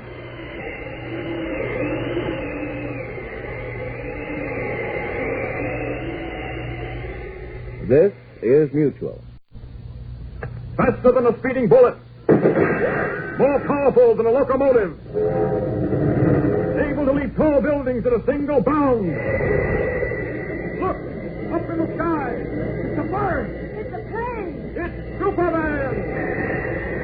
Yes, it's Superman, strange visitor from another world, who came to Earth with powers and abilities far beyond those of mortal men. Superman, who can change the course of mighty rivers, bend steel in his bare hands, and who, disguised as Clark Kent, mild-mannered reporter for a great metropolitan newspaper, fights a never-ending battle for truth, justice, and the American way. But before we join Superman, here is an important message. Fellows and girls, have you ever seen a squadron of American bombers roaring through the air in formation? Have you seen newsreel pictures of Uncle Sam's destroyers cutting through the seas on patrol in search of enemy subs and surface raiders? I'm sure you have, and I bet you were thrilled. You probably felt terribly proud, too. Well, if you've been buying war-saving stamps regularly, you have a right to be proud. Not only because those planes and those ships represent the fighting spirit of America, but because you helped to build them. Yes, sir. Every time you bought a war-saving stamp, your money helped buy the labor and materials that are used to make planes and ships and equipment to knock out the Nazis and the Japs. So next time you hear some boy or girl on your block say, "Oh, shucks, what difference does it make if I buy one stamp or not? What difference can one dime make?" You tell them that it does make a difference. It makes a big difference. Tell them, for instance, that 5 dimes will buy enough fuel oil to take an American destroyer 1 full mile closer to its objective, or that 1 dime will buy 5 .45 caliber bullets. Tell them that if every boy and girl in the United States bought just one 10-cent war-saving stamp every day, it would add up to enough money to buy a lot of swift pursuit planes with which our Army and Navy forces could blast the Axis out of the air. And while you're at it, you might remind them that this is one way that all you fellows and girls can help to win this war. Now, after all, everybody can't join Uncle Sam's armed forces, but all of us can buy war-saving stamps. So talk it over with Mother and Dad tonight. Tell them you want to help Uncle Sam win this war by buying war-saving stamps regularly, every single day if possible. And I'm sure they'll be glad to cooperate. And now, the adventures of Superman. In solving the mystery of the smashing of 10 plastic cast statues, Superman, in the guise of Clark Kent, not only secured for the police the priceless explosive formula that had been stolen from Professor Palmer Graves, but also saved the professor's life when hired thugs tried to kidnap him. And then a strange thing happened. As our last episode ended, Kent and Jimmy were in Professor Graves' apartment talking to Captain Callahan of the police when... But wait. Listen. Well, you've got the formula for the explosives, Captain, and you know how important it is. Take good care of it. Oh, don't worry. If anyone tries to get it away from me, I'll shoot to kill. Oh, golly, I'm getting sleepy. What time is it? Just about 6 in the morning. It's been a tough night. You two better not waste any time hitting the head. That's funny. What's funny, Jim? I don't know. You both sound so funny. Like your voice. Well, you sound funny too, Jimmy. Yes, there is something strange here, though I can't make up my mind. Kent. Yes, Captain? You're floating. Floating in air. What? Your feet are at least a foot off the floor. Leaping mackerel. That's right. The tent is floating. And you're floating too, Captain. What did you say, Jimmy? Your voice sounds so far away and strange. So does yours. What is it? What's happening? The tent. Don't worry, Jim. The tent. Don't worry. Don't worry. I can't help worrying. Don't worry. Also, so funny. Don't worry. Kent, I think the boy has fainted. Yes. And look, those two cops guarding the professor. They're out cold, too. And floating in the air. And Jimmy's floating in the air. And you're floating. And I'm floating. And everybody's floating.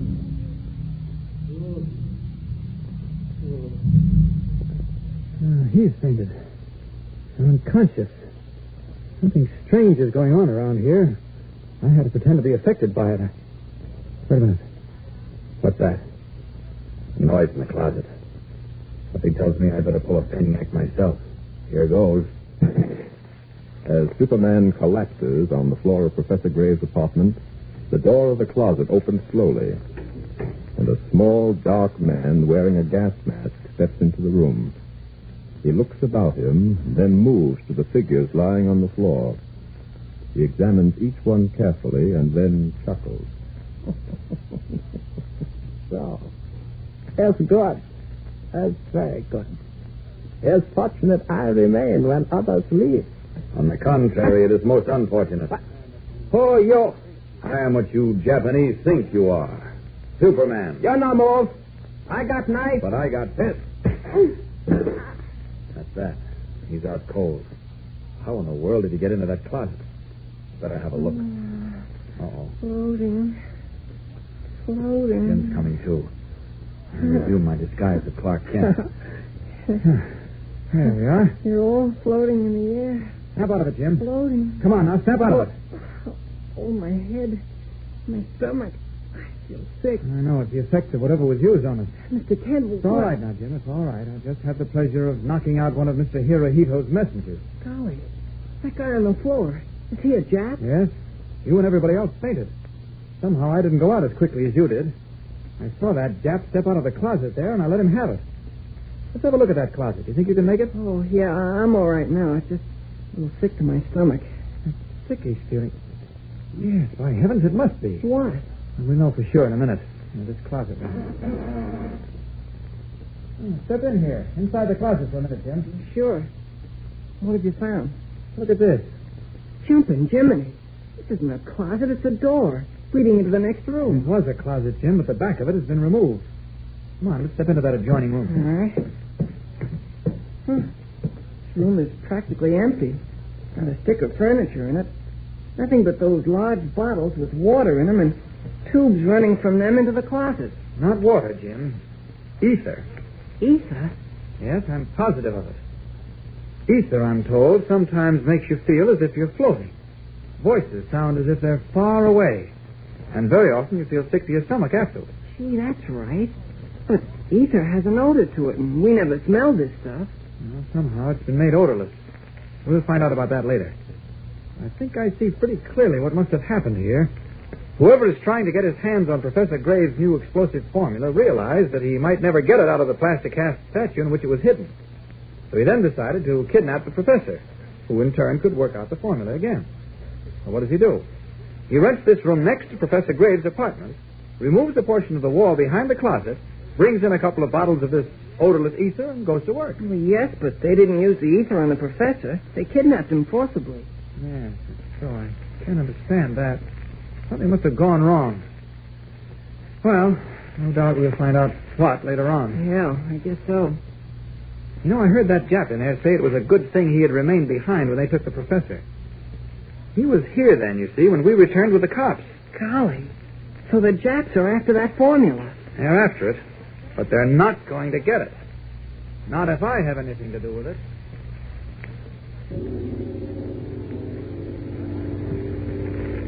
The leopard woman will see you now. It is a will. Follow.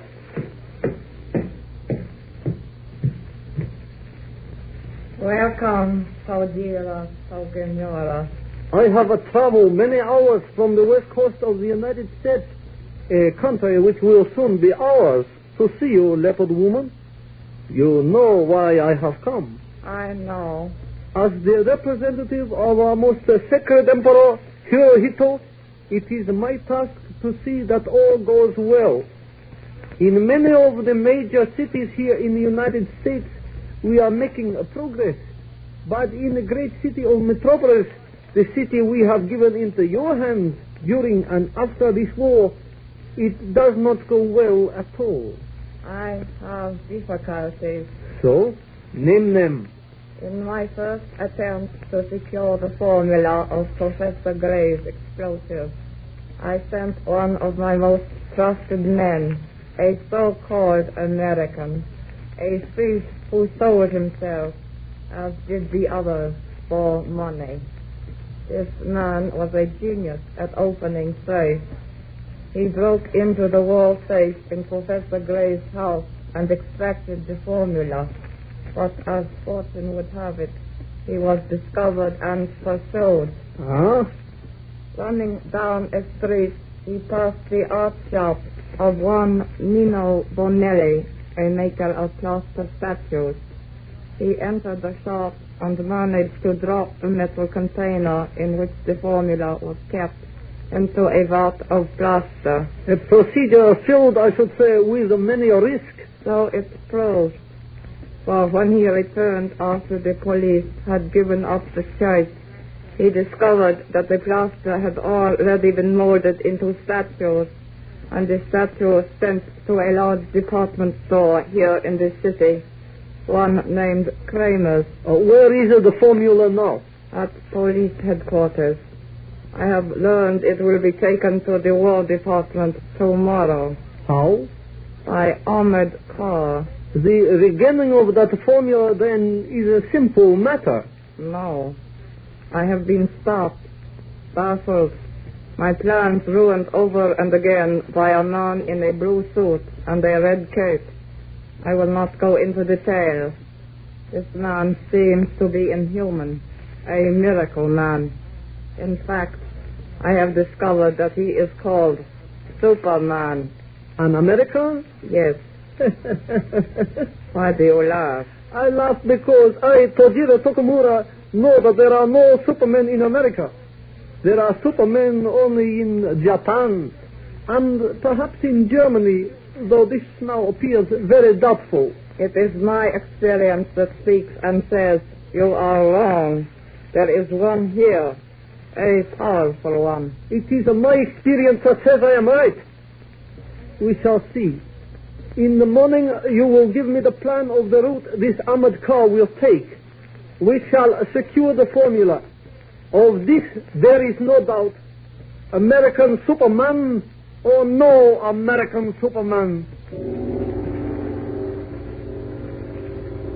Well, what do you think is going to happen? We know, though Superman does not, that the armored car carrying the explosive formula to the War Department tomorrow is in grave danger. What does Tojiro Tokibura plan to do? Be sure to listen tomorrow, for there are great adventures ahead. Yes, and listen every day, Monday through Friday, same time, same station. Tune in and follow the adventures of Superman. By all means, don't forget to tune in to Superman tomorrow for another thrilling and exciting episode. And don't forget to talk to Mother and Dad before you go to bed tonight about making arrangements to buy war-saving stamps regularly. Start the day off right tomorrow. Buy at least one 10-cent war-saving stamp first thing after breakfast. And remember what I told you at the beginning of this program. Every single dime is important because all our dimes put together can go a long way to help pay for the guns and tanks and planes and ships we need to knock out the Nazis and the Japs. And here's an idea for you. Why don't you get together with your friends tomorrow and make a joint pledge to buy war-saving stamps every time you've got a dime?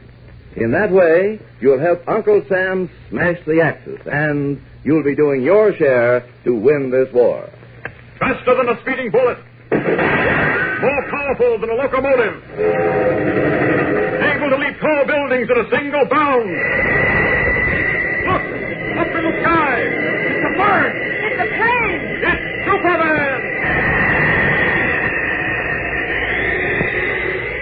Follow the adventures of Superman every day, Monday through Friday, same time, same station.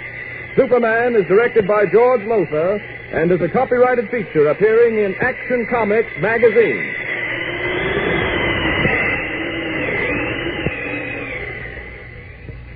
This is Mutual.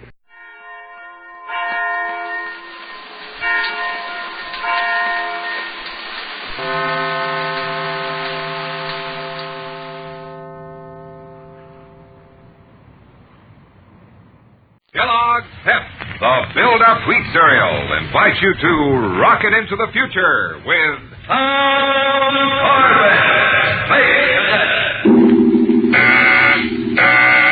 Stand by to raise ship. Blast off minus 5, 4, 3, 2, 1, 0.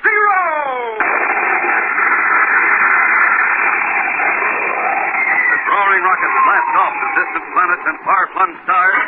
We take you to the age of the conquest of space with Tom Corbett, Space Cadet.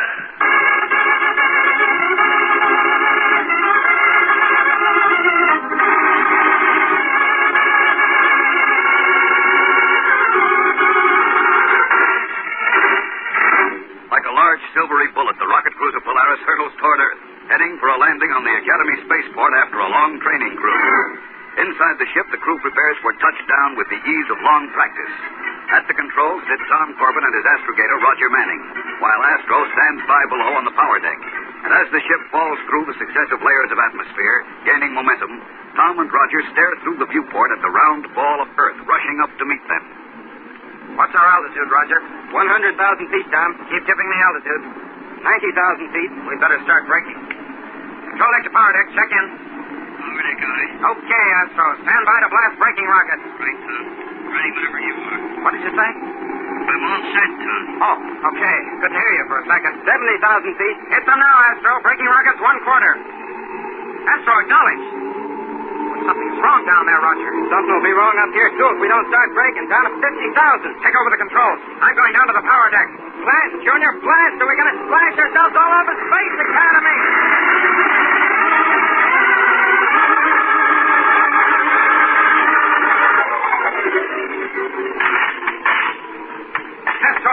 Astro, what's the...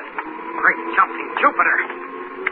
Hello, control deck. Check in, Roger. What are you waiting for, Junior? We're down to 25,000 feet. Listen, Astro's out cold. What? Stand by your controls. I'm taking over down here.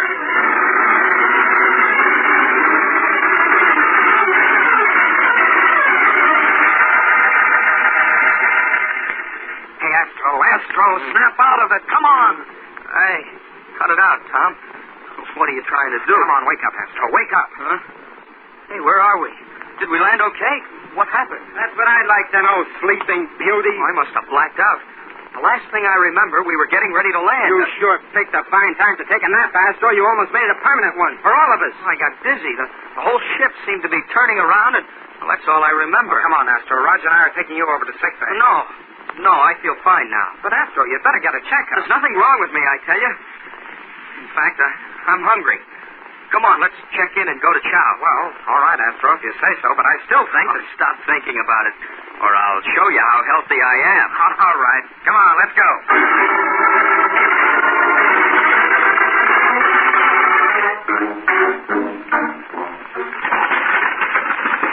Well, good morning, Cadet. Good morning, ma'am. Polaris unit reporting for class. Do you have your laboratory assignment? Yes, Dr. Dale. I'm in Laboratory J. Laboratory K for me. I stay right here, ma'am. Very good. The labs are already set up with the equipment you'll need for your experiments. Here they are. Tom, Roger, Astro. Now, you're to make some of the gases that you meet on other planets in the solar system and study their properties.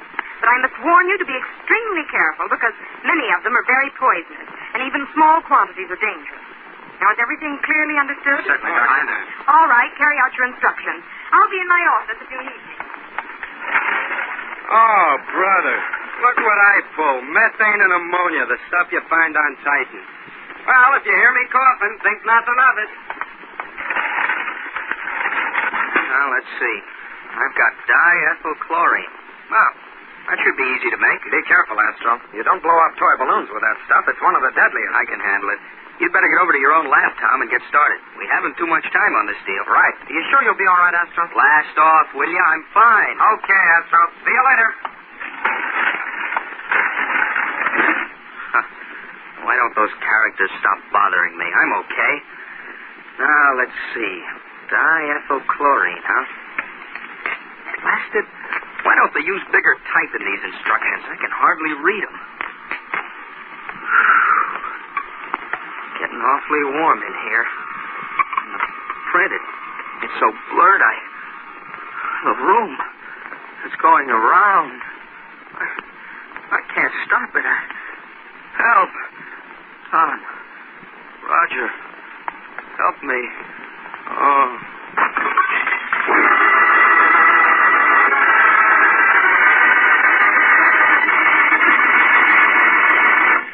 Return to the exciting adventures of Tom Corbett, Space Cadet, in just a moment.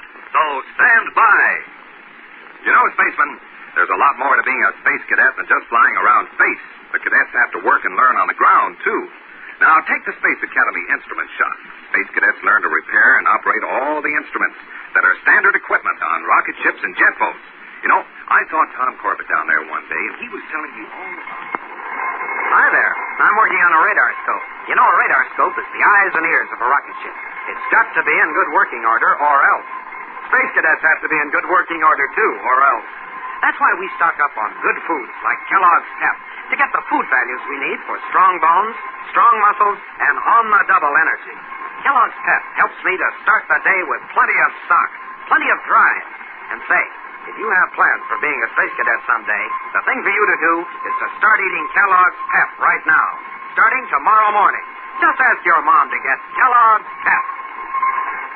Well, that was Tom Corbett talking about his favorite cereal again. You know, it's no surprise. Tom Corbett likes the cereal with lots of flavor, and Kellogg's Pep fills the bill perfectly. You try Tom Corbett's favorite wheat cereal tomorrow morning. Get the build-up wheat cereal, Kellogg's Pep. P-E-P. Pep.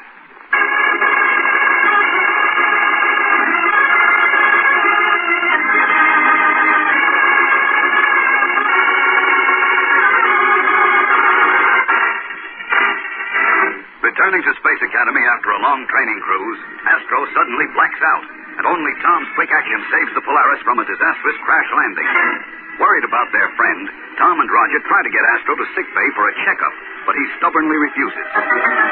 Now, however, in a laboratory class, as he handles poisonous chemicals, the young cadet from Venus faints again, dropping several beakers. And as he lies unconscious on the floor, the room begins to fill with diethylchlorine, the deadly poison gas of the planet Uranus. Suddenly, however, the door is flung open and Tom Corbett rushes in. Astro! Astro! Great Jupiter, he passed out again. Dr. Dale! Roger! Roger, come here! Wait! Hey, what's all the racket? Astro! Get rid of that beaker of gas. Quick, Roger. And open the windows. You bet. Corbett. Why, what happened to Astro? He fainted, ma'am. Get the emergency kit. Hurry, Tom. Give me the syringe with the camphor adrenaline. Yes, ma'am. Here you are. Here, hold his arm out. This should bring him out of it. if he didn't breathe too much of that gas. There. Will he be all right, Dr. Dale? Wait, he's coming out of it. Hey. What happened? You fainted, Astro. Oh. I feel as if I swallowed a jar of mustard. No, just a few mouthfuls of diethylchlorine. Do you think you'll be all right now? Oh, sure, ma'am. Well, I'm sending you to sick bay with Roger. Oh, no. Well, that isn't necessary, Dr. Dale. I feel fine now. I don't want to... That is an order, Cadet Astro. Yes. Come on, Junior. After those gas pits of Venus, I can't understand how a nice gas like diethylchlorine can bother you. Tom. Yes, Dr. Dale? You're pretty close to Astro, aren't you? He's my best friend, Dr. Dale. Well, tell me, has Astro seemed, different lately? Has he changed in any way? Well, come to think of it, ma'am, he has. Usually he's pretty calm and easygoing. The only one who can ever get a rise out of him is Roger. But on this last training flight, he was jumpy and irritable, even with me. And then sometimes I found him staring into space. He seemed to be dreaming. I had to call him a couple of times to make him snap out of it. I see. Does that mean anything to you, ma'am? Afraid it does. Then you know what's the matter with him? Well, frankly, Tom, I think Astro is suffering from a disease all spacemen fear the most. Space fever. Space fever? Yes, Tom. And if I'm right, Astro's days as an active cadet are numbered. If he doesn't pass the examination, he'll be grounded forever or medically discharged from the academy.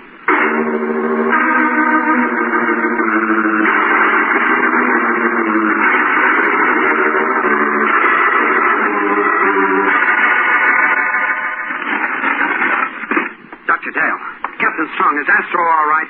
Sorry, Tom, but the results aren't all in yet. Right now, it's touch and go. The last test Astro took will tip the balance one way or the other. We'll just have to wait. Okay, we'll wait here with you. No, I'm afraid you can't, Tom. I've just received orders from Commander Arkwright to blast off on a routine training flight to Mars.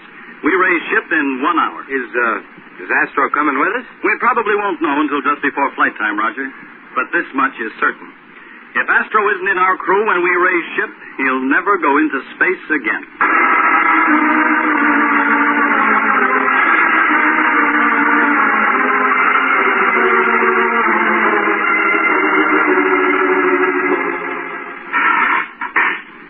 Are we ready to blast off, Corbett? Aye, sir. Did you get clearance from Spaceport Control, Manning? Yes, sir. We're on 10-minute alert. Very good. Notify Control we'll blast off on schedule. Well, sir, what about... Well, speak up, Corbett. Isn't Astro coming along? Astro? Well... Cadet Harvey reporting, sir. Oh, yes. Corbett, Manning, I want you to meet George Harvey, a new member of the Polaris unit. Cadet Harvey will take over the power deck. The power deck? But that's Astro's station. Sir, does that mean that Astro... We'll talk about that later, Tom. I'll be back in a moment. You might make Cadet Harvey feel a little more at home. So you're the new power pusher, huh? How do you rate getting into this unit? I don't know. I just got orders to report to the Polaris. Very glad to be with you. Heard you're a pretty good crew. We're the best crew, Junior. And while I'm about it, I might as well let you know where you stand around here. Wait a minute, Roger. He stands equal with all of us. Don't mind him, Harvey. You see, we're disappointed that... Skip it, Corbett. I heard about Astro. I'm only afraid I won't be able to fill his shoes. You will, after we work on you a little while. All right, boys. Get ready for blastoff.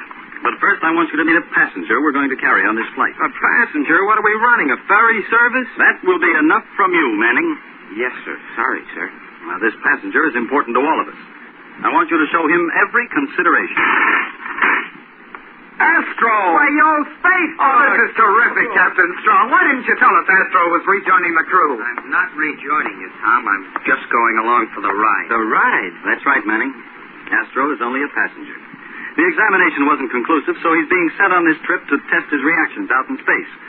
His future status in the Academy will depend on how he comes through. Well, that's the story. Prepare for blastoff. What a lucky stiff you are, Astro. To be able to dope off while we chauffeur you around the universe. Shut up, Roger. Shut up. What? Why, listen here, you... Yes, Roger. This is no time to kid around. All right, boys. Take your stations.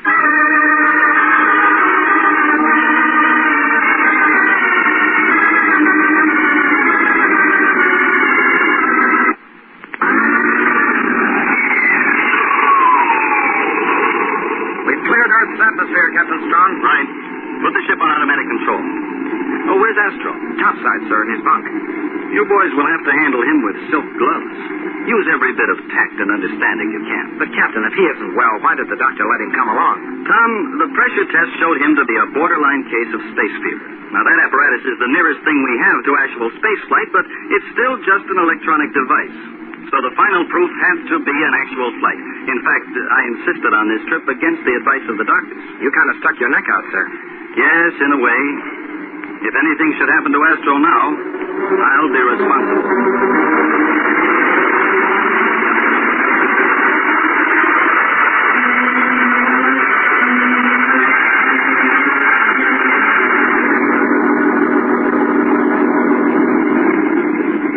Captain Strong, we're approaching Mars orbit. Ready to land in 10 minutes. Good. Prepare for landing operation, Tom. Oh, but have Astro come down here first. Aye, sir. Hello, Astro. Check in. Go ahead, Tom. We land in 10 minutes. The skipper wants you down on the control deck. What's the matter? Is he afraid I'll black out again? Of course not, Astro. Come on down. He's certainly getting jumpy, Skipper. Yes, I've noticed. You better alert Harvey to stand by. Control deck to power deck. Check in. On deck, got it. Approaching orbit of Mars. Prepare for standard approach. Ready anytime you want, Tom. Right.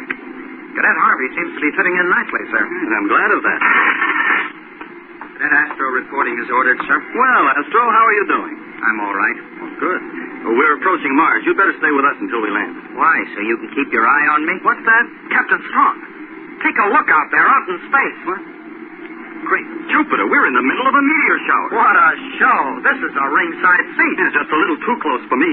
If one of those white-hot pieces of space junk ever hits us, we'll be part of the fireworks. Any chance of that, sir? Well, not much, I guess. There's very little possibility of a direct hit, but you never know. Hey, did you see that? Oh, that was a close one. I could feel the heat right through the hull. Who turned on the heat? I feel as if I'm being frozen alive up here. Sir, I think I smell smoke. What? Well, Tom, you're right. Quick, sound the emergency alarm. The ship is on fire. Radar bridge control deck, check in. Control deck, aye. Go ahead, Roger. Who turned up the heat? I'm getting toasted up here. What? Oh, Captain Strong, look. Smoke coming from the main duct. Great galaxy, the ship is on fire. The smoke is coming from the power deck vents. Call Harvey, quick, Tom. Control deck to power deck. Check in, Harvey. Power deck, got it. Harvey, what happened down there? The heat from that meteor. It fused the coupling on the main control board.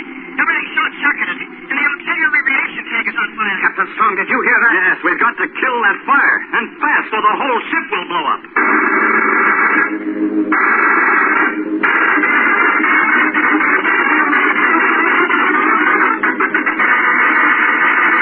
We'll return to the exciting adventures of Tom Corbett, Space Cadet, in just a moment, so stand by. Say, Spaceman, how many different magic eyes do you have in your collection right now? Do you have the magic eye showing Paramount star Bill Holden in a scene from the picture Submarine Command? Do you have the magic eye showing a jet streaking through the sky? Do you have the magic eye showing trains, planes, and all the others, like movie stars, sports stars, all your favorites? Well, say, Spaceman, let's get a move on. Those magic eyes are just waiting to be picked up at your grocery store. That's right.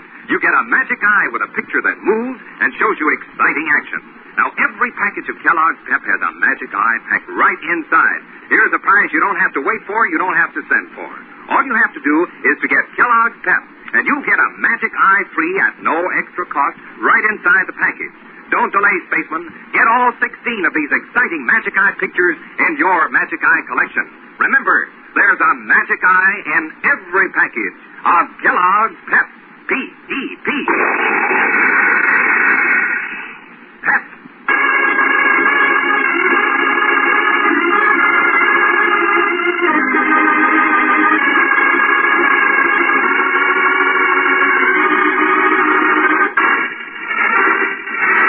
Believed to be a victim of space fever, Astro was taken on a routine training flight to Mars as a passenger in order to test his reactions out in space. But now, as the powerful rocket ship nears its destination, it is suddenly engulfed by a large meteor shower. And as one white-hot meteor passes dangerously close, its heat fuses the cables in the main control board and sets the ship aflame. Attention all hands! Attention all hands! Break out spacesuits! Emergency fire procedure! Radar bridge, check in. Radar bridge, aye. Contact Marsport. Send out a distress alarm. Aye, sir. Tom, Tom. Aye, aye, Captain Strong. Close all portals and seal the decks. We'll try to keep the fire from spreading. Right, sir. Captain Strong, I'll go down to the power deck and see if I can You'll stay right where you are, Astro. But, sir, I can help. You'll help me by keeping out of the way. Hello, control deck to power deck. Check in, Harvey. Power deck, Harvey. Are the automatic extinguishers working? Can they hold the fire to the auxiliary tank? No, sir, I can't get a thing out of them. They're not working. The fire is spreading fast. Then dump the reaction mask. I can't, sir. All electric controls are out. The whole cabin is shorted. All right, abandon the power deck. Get up here on the double. Right. Captain Strong, let me take over down there. Harvey's a good man, but he hasn't got the experience. Sorry, Astro, we can't risk it. But, sir, You heard me, Astro. I can't take the chance of you blacking out down there. Now, for the last time, keep out of my way. Yes, sir. Hey, Captain Strong. Manning, did you contact Marsport? I couldn't, sir. The radar bridge is dead. Nothing's working. That's why I came down here. Even the ship's intercom is out. Captain Strong, I can't seal the portals. All power is gone. When that does it, we'll have to abandon the ship. Wait a minute, sir. There's still a way to put the fire out. Are you crazy, Junior? The extinguishers won't work. Space is a good extinguisher. Space? I think you've got something there, Tom. If we can open the power deck airlock, all the oxygen will rush out, and the fire won't be able to sustain itself. It'll be smothered. That's the idea, sir. Go on. Get your spacesuit on, Tom. We haven't a second to lose.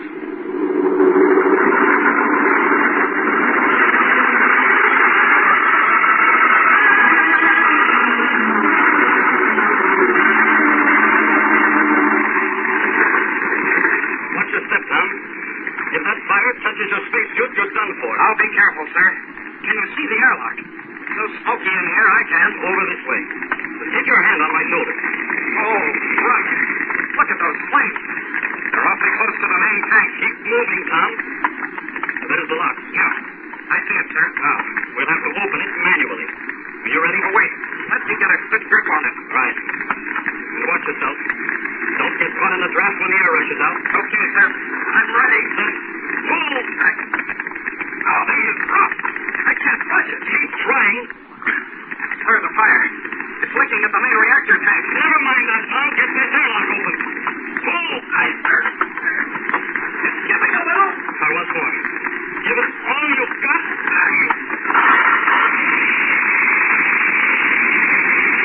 Get it, sir. The fire is out.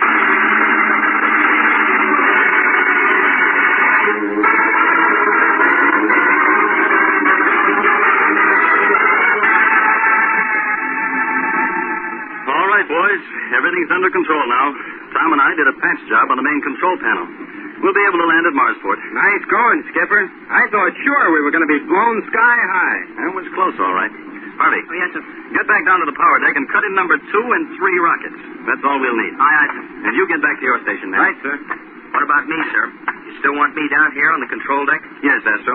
Until we land.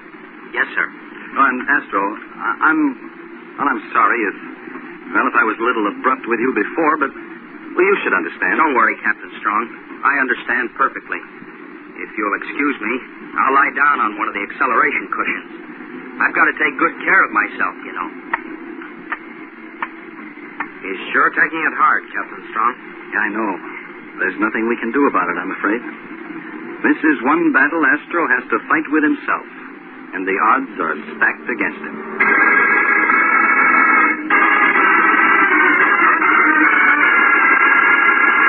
Don't miss the next action-packed adventure with Tom Corbett, Space Cadet, on Thursday, when the crew of the Polaris rockets into danger on the return flight to Earth, and Astro takes the final test in his trial in space.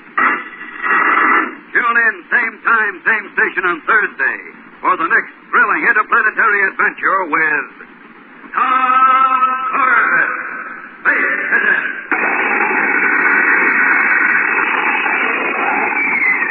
Brought to you by Kellogg's Pep, the build-up wheat cereal.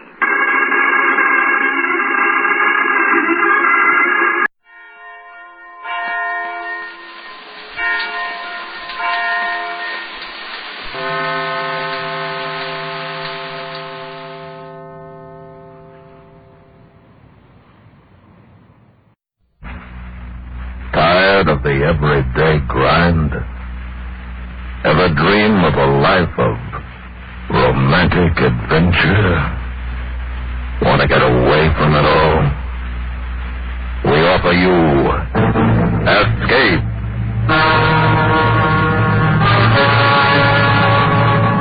Escape, designed to free you from the four walls of today for a half hour of high adventure.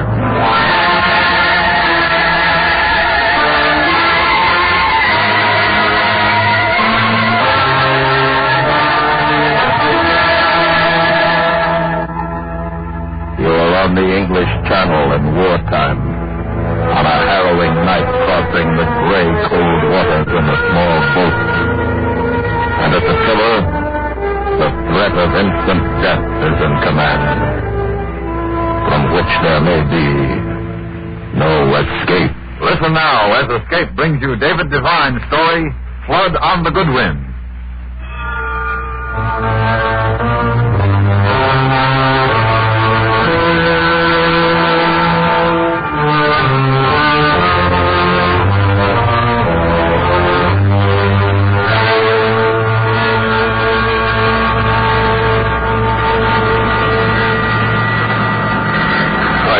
Is that one? Where? About off the starboard. No, the mattress. Lost in fog. Couldn't see the living, let alone the dead. I don't think we'll be finding any more bodies. Not the way the stuff's settling down now. Where do you figure the cutter is? She ought to be about a couple of 100 yards to port. Take it easy now, Uncle. Don't want to ram her. Don't you worry about me, Dundas. You start singing out. Ahoy! Ahoy! Ahoy!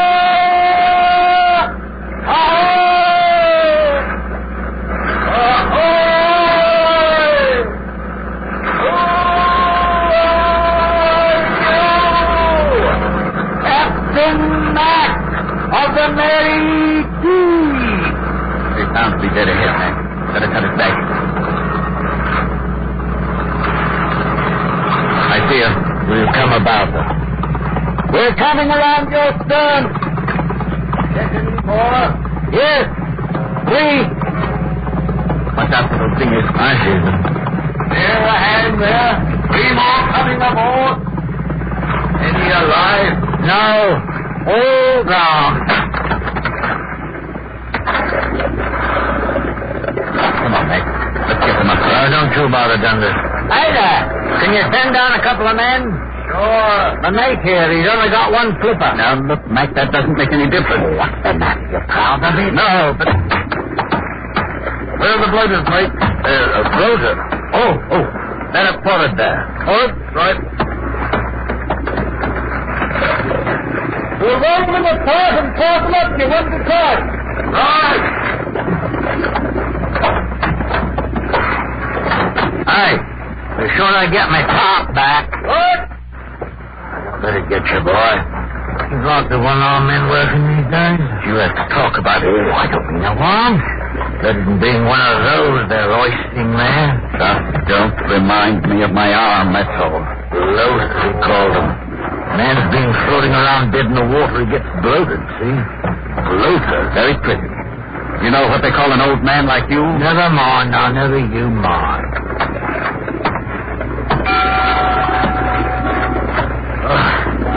That's a bunch. How many been brought into you so far? Counting your 3, that makes 30. Huh? Looking up this fog. They'll be sitting ducks without it, so scoopers or measure ships might be about. Oh, U-boat? Oh, U-boat, that's right. Was it a U-boat sent the tanker down? A man they brought in an hour ago, he said it was a time bomb. Sabotage? Yes, went off in the pilot hole. Boom, bubble, bubble, bubble, bubble, bubble. Oh, dear, that done it. I heard. Oh, my nephew lost his skipper in the RAF. Taking it real hard. Oh, you shouldn't take it hard. No, who says I shouldn't? I'm a big fool, Eddie, or I'm just trying to cheer you. You know, cheer me by getting off this boat so we can shove off. Sure, Eddie, sure. Casting off. Going back to Dover. Quite well. Fog's in for the night. We'll just make it by jar. Right,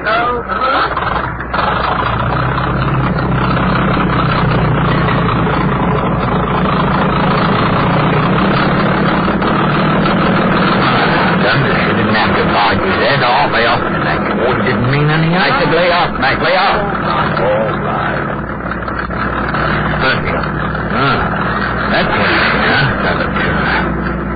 imagine doing a thing like that when you see a man doing it. It's war, you know. War. Fighting is war. They didn't all drown. No, only 29 of them. You say one was alive? Yes. The awful to drown. Awful way to die. Wonder if it'll clear tomorrow.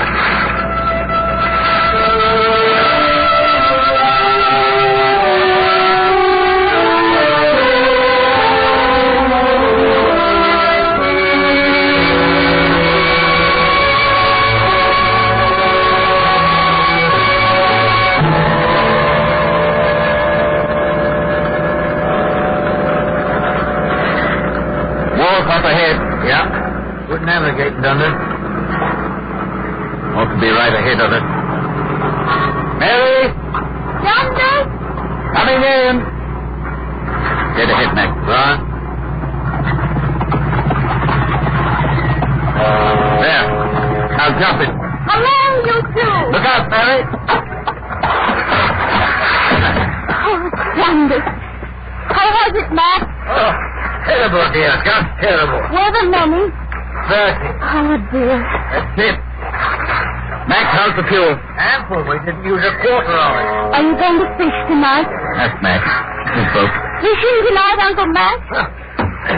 In this fog, I should say not. But Dundas can navigate for you, and the water, they say it's calm as a bathtub. Well, I don't know. I brought your food, Dundas. I think that husband of yours needs some sleep. Are you going to start again? Well, what's wrong? Oh, all day long he's been complaining like an old woman. Just until he had the bad luck to lose his arm.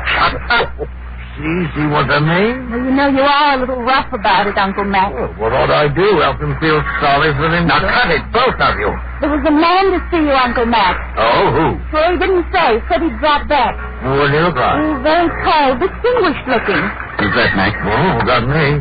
Tall, you say? Yes, he's carrying a little briefcase. Come for the payments on the boat, Mac. No. Would this be him? Yes. You were looking for me? Yes, you're Captain Mac. That's right. Who is this? It's Mr. Dundas, my nephew. The husband of this lady? Mister, who are you and what do you want? Well, that's very simple, but you must forgive my questioning. When one is engaged in my work, one can't be too careful. Your work? Intelligence. What's that got to do with us? I want to charter your boat for a trip.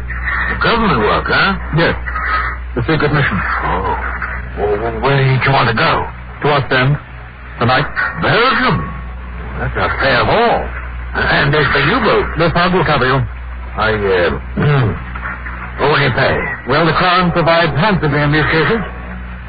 £100. You're on. Wait a minute. Uh-huh.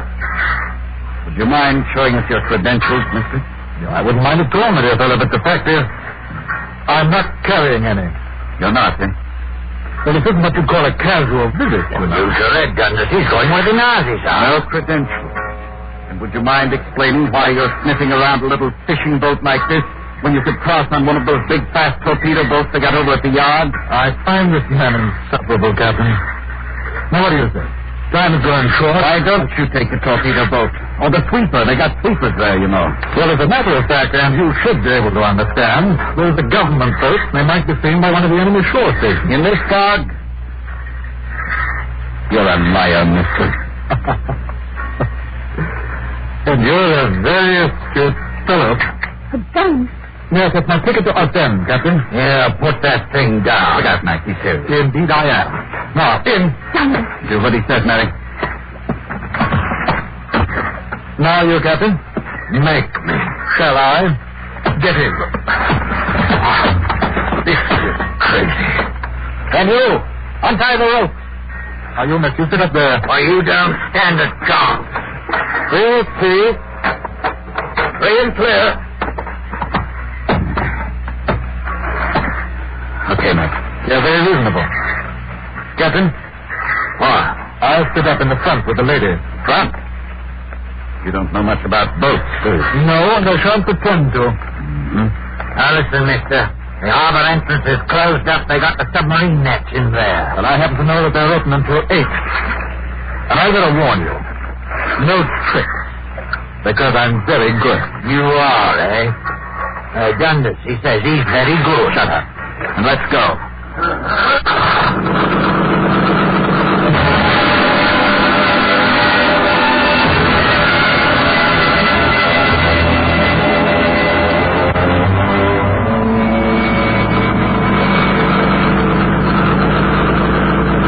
So you're a Nazi. That's right. You talk like an Englishman.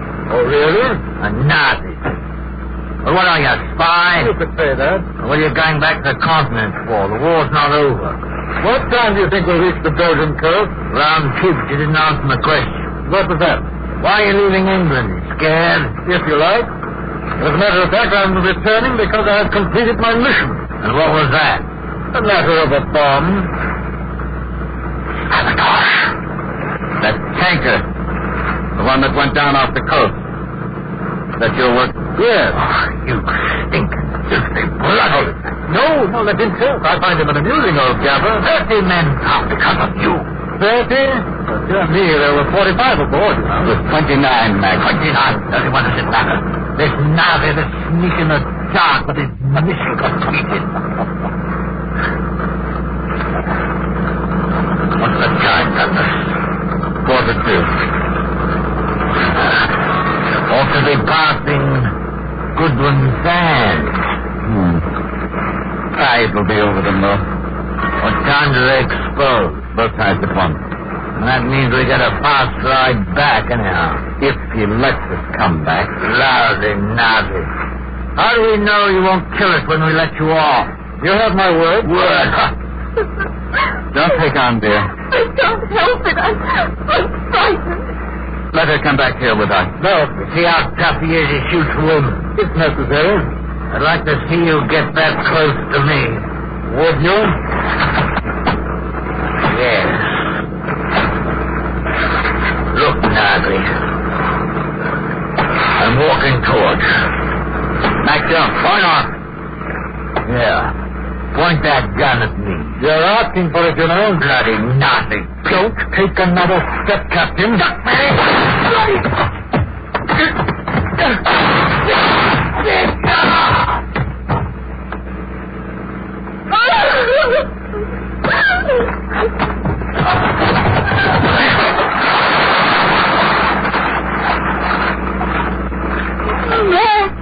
He can't hear you, girl.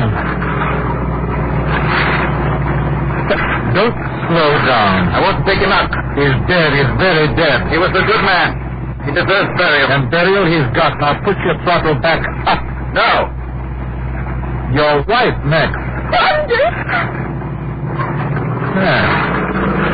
Now we continue our little voyage.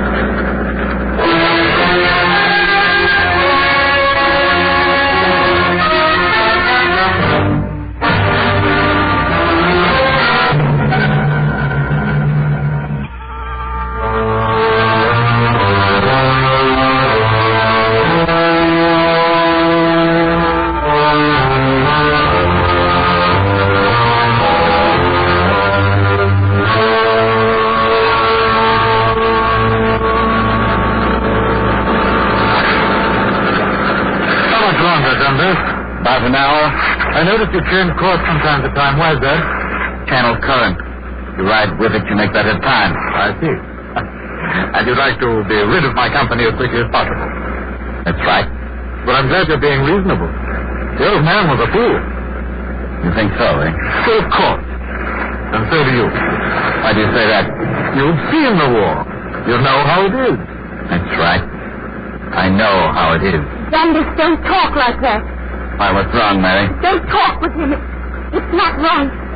We find each other very interesting, Mary. Don't we? Yes, indeed. Tell me, how did you lose your arm? Hurry up. With the navigator. And a very good one, I imagine. Did it happen in England? No. Bremen. Bremen? I see. You did a very thorough job in Bremen. Yes. Got to be complimented. Thank you. Dundas. Relax, Mary, relax. Oh, Dundas. You must understand, Mary. May I call you Mary? You must understand that it's a very extraordinary thing for the soldiers of warring nations to get together for a chat like this. Take a nap, Mary. What? Yes, why don't you? Here, you can pull this tarpaulin over here. Not that. What? It's got blood on it, the tarpaulin. Blood. But really, the old man was over there. Don't you see? Not from him. Oh? We spent the day picking up after you. Oh, I see. And you used the tarpaulin for the body. Yes. Well, then, of course, we mustn't use that. Please, may I sit by my husband? No, you may not. Just be very quiet, Mary. Everything will be all right. Of course, a lot depends on you, Dunn. Why do you say that? But don't you know what I'm talking about? No. That wrench you picked up about 15 minutes ago, it's right behind you on the lid. What? It's right behind you on the thwart. Would you mind dropping it overboard like a good fellow? That would be a foolish waste. Wartime, you know. Wrenches are hard to come by. Yes, I'm sure. You why not slide it over here? All right. Slide it. Even if you could hit me accurately enough to disable me, the gun would go off and... Oh, you know. I know. Here. Thank you. Thank you, Dundas. Well, what are you fearing? Why don't you come and look? No, I don't think I'd better. Why not? Well, you may have another wrench there, or perhaps you'll try to take my gun. In which case, I'll have to kill you.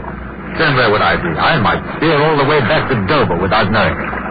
So, and then I'd have to kill your wife so she couldn't inform. You see how it is.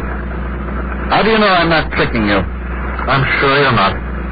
If we don't arrive by 3, I'm going to kill her. And then if you should continue to be stubborn, there are ways of forcing you. You mean torture? Ordinarily, it's very difficult to do alone, but in your case, one arm, that should be comparatively simple. Let's not waste words on all that. I'm taking you where you want to go, and I'm counting on you to keep your word to allow us safe departure. Of course. I don't believe him, Dundas. But why not? Because you are what you are. Dundas, don't you see they'll torture you? You're blind, Dundas. Please, Mary, please don't worry. You have my word. My word of honor as a gentleman. You see, Mary? We have nothing to worry about.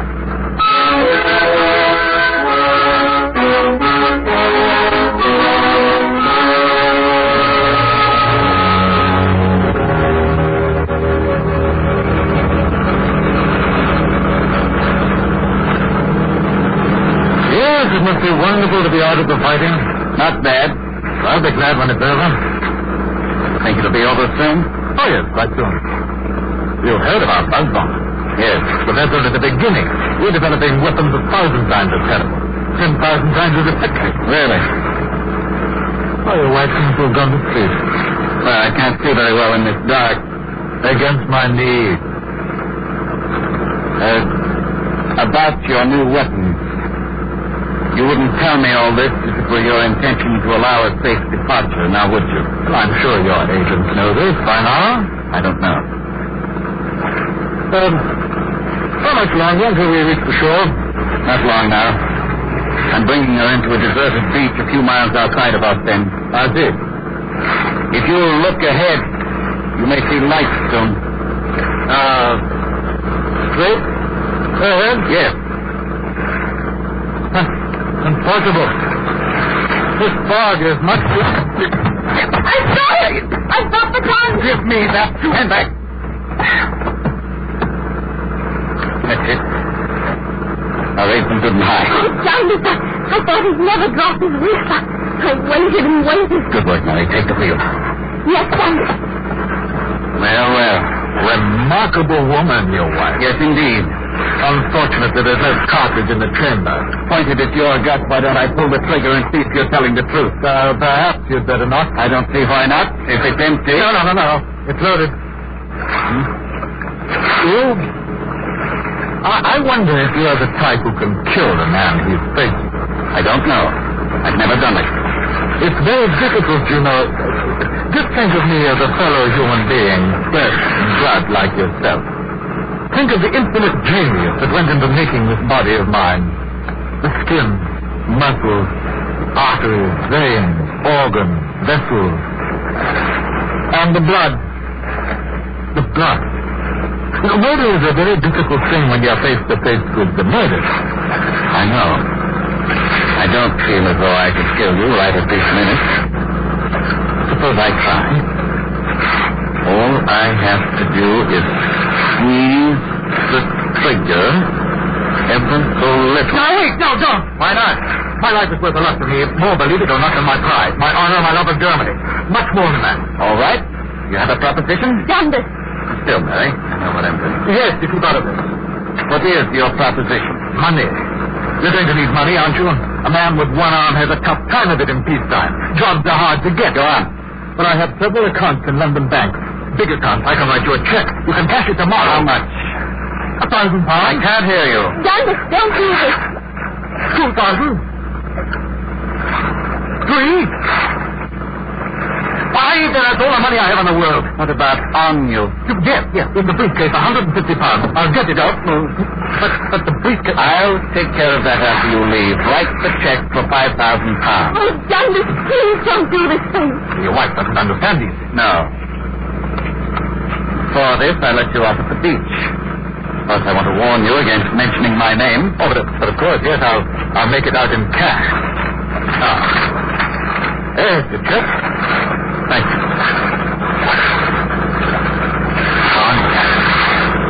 Aren't you going to shoot? No. Bargain's a bargain. I'll follow through. You are an honest man. Deal's a deal. Yes, that's right. Better take the wheel. Shall I take the gun, Dundas? No. Please, Dundas. Please let me hold it. No, Mary. But why in the name of heaven can't I? You can't steer and cover him at the same time. Not with your one hand. If you take the gun, you'll shoot him, Mary. I know you. No, I wouldn't. Yes, you would. That would be dishonest, Mary. We've made a deal, this man and I. Yes, we have. An honorable deal. It's hard to steer and all. That does pose a problem. Mary, bring me that big wrench. All right, Dundas. What are you going to do? Since I can't handle the wheel and the gun, since Mary's not to be trusted, I'll keep the wrench for just in case. Solve the problem very simply.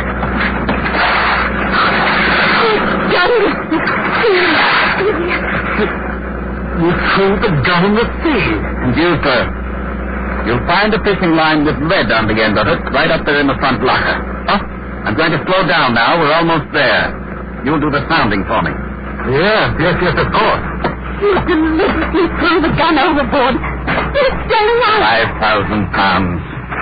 I have the line. All right, throw it ahead of you. Then feel when it touches bottom. Then measure the depth by your spread arm. Here goes. Oh, Dundas, I know the war is a shock to you, losing your arm and all, but don't do this. You'll regret it all the rest of your days. Hit bottom. Out deep.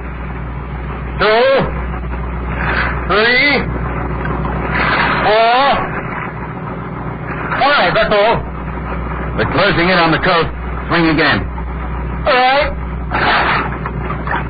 We'll hear the surf in a minute now. It'll not be very strong. Low tide, you know.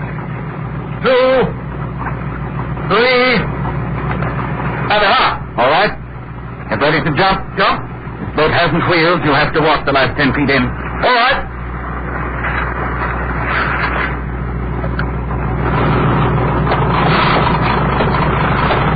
Get ready. Here we are. The minute you hear a grate, jump out and push the bow around. Right. Dundas. Quiet. Oh, here goes.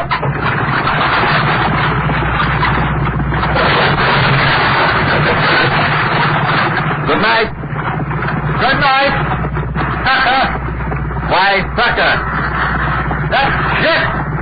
The bank is short of funds in the name I signed. Oh, really? Found the beach? Yes, I'm on it. Take a few steps. Why? It's not. There's water beyond. The bank is short of funds. That beach is short of sand. Where am I? You're on Goodwin sand. Dover is just 6 miles that way. Which way? I didn't say. And if you're thinking of swimming, I can tell you don't stand a chance. You'll see! It's low tide now, but wait a while. In a few hours, it'll be 10 feet over your head. Drowning, not pleasant, not safe. If you had your gun, you could shoot yourself. You could hang yourself with your belt, but there are no trees. So think about those men you drowned today. Think about them while you wait. I may be around to pick up your body soon. Maybe. Wait! Wait! Good night! Closer!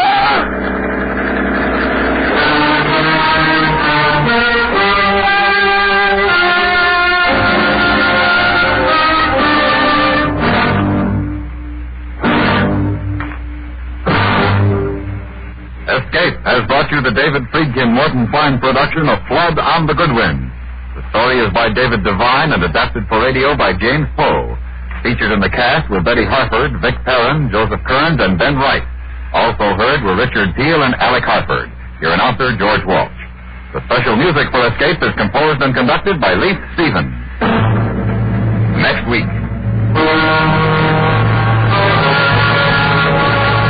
You are in the jungles of Haiti, outside of Port-au-Prince, and a night heavy with tropics and small sounds of terror.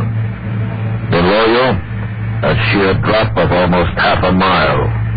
In back of you, a man with a submachine gun, from whom there is no escape. So listen next week when Escape brings you the Friedkin Fine story, Night of the Gun.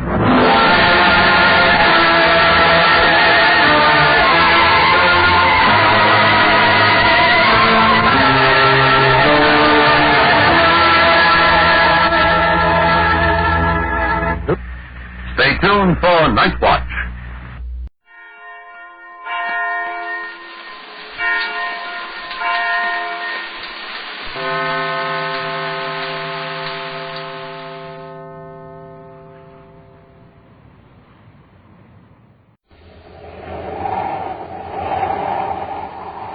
Wheat checks, rice checks, and good hot Ralston present Space Patrol! High adventure in the wild, vast reaches of space. Missions of daring in the name of interplanetary justice.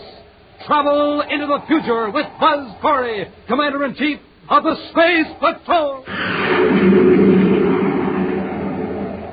In today's transcribed adventure, Buzz and Happy have conceived an extremely daring and dangerous plan to surprise two criminals who are holding Carol captive in the Martian hills. Right now, they're nearing the hideout in a small atmosphere ship. We're getting closer. Fasten your safety belt, Happy. Here's where we intentionally develop power failure. I'm all set, sir. Hang on. About to make the worst landing of my career. That ground's coming up awfully fast, Commander. Got to make this look like a disastrous crash. Okay, but it's beginning to look too realistic. Now, brace yourself. It's beginning to look like a real thing to me, too.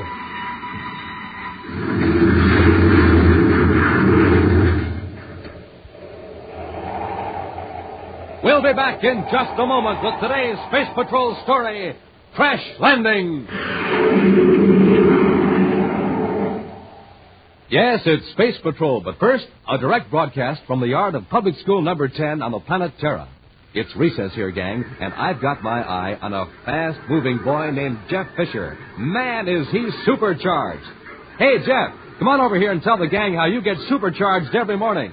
I just do it the way Buzz Corey does it.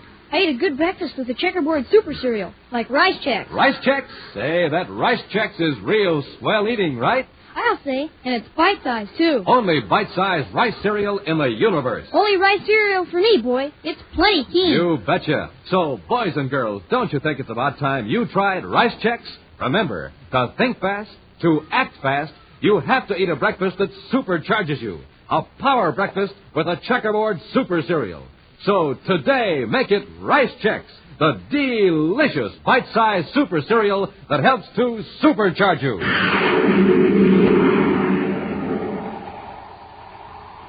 For several weeks, Commander Corey and Cadet Happy have been on the planet Venus, conducting an undercover investigation into a plot to defraud the United Planets government and Venus businessmen.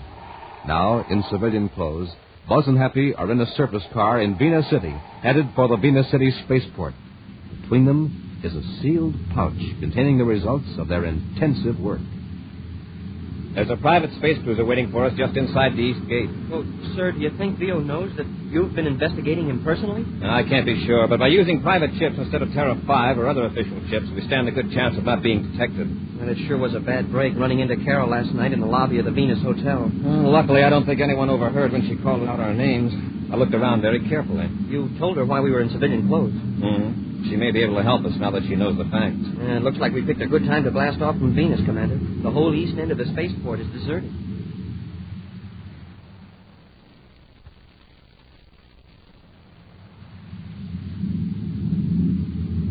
We're in luck, Mr. Beale. Corey's car is the only one on the side road. Well, we'll need a lot more luck to get that evidence away from him. It's a break for us that he picked this deserted end of the port. Speed on, Bob. We can pass him before he gets to the gate. Then inside the gate, I make a quick turn, slam on the brakes, and you tumble out of the truck. Yeah. Chances are Corey won't suspect anything when he sees that this is a regular Space Patrol maintenance truck. They're usually in a hurry anyhow. Pour on the power, Bob.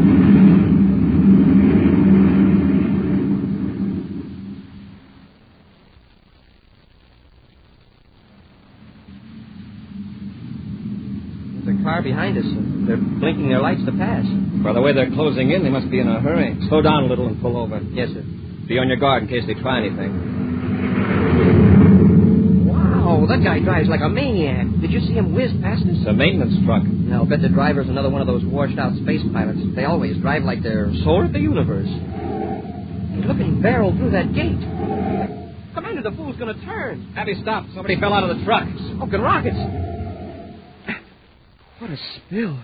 He turned so fast it tossed the other guy out. At least the driver stopped. Come on, Hap, let's see if the man's hurt. Yes, sir. There's no excuse for that kind of driving. It's lucky we weren't going much faster. We might have run over him, Commander. Drop the commander, Hap. Oh, sorry, I forgot. The fall must have knocked him cold. I'll turn him over gently. Okay. He didn't know I was going to turn. I slammed on the brakes just as he pitched out of the truck. Yes, I saw it. His head doesn't seem to be injured. I hope there are no bones broken. Let's have a look at him. None of my business, friend, but you shouldn't make a turn at that speed. Yes, I know. I was in a hurry to get to the other end of the spaceport. Just take it easy now. You'll be all right. Now, don't move. Let's have a look at that leg. Yeah. Have a good look. Hey, put down that wrench. Hey, what do you think you're doing? Grab the cadet, Theo. I got him. Slug him, Henry. Let go of me. Hurry. Get to their surface car and grab the evidence. Okay.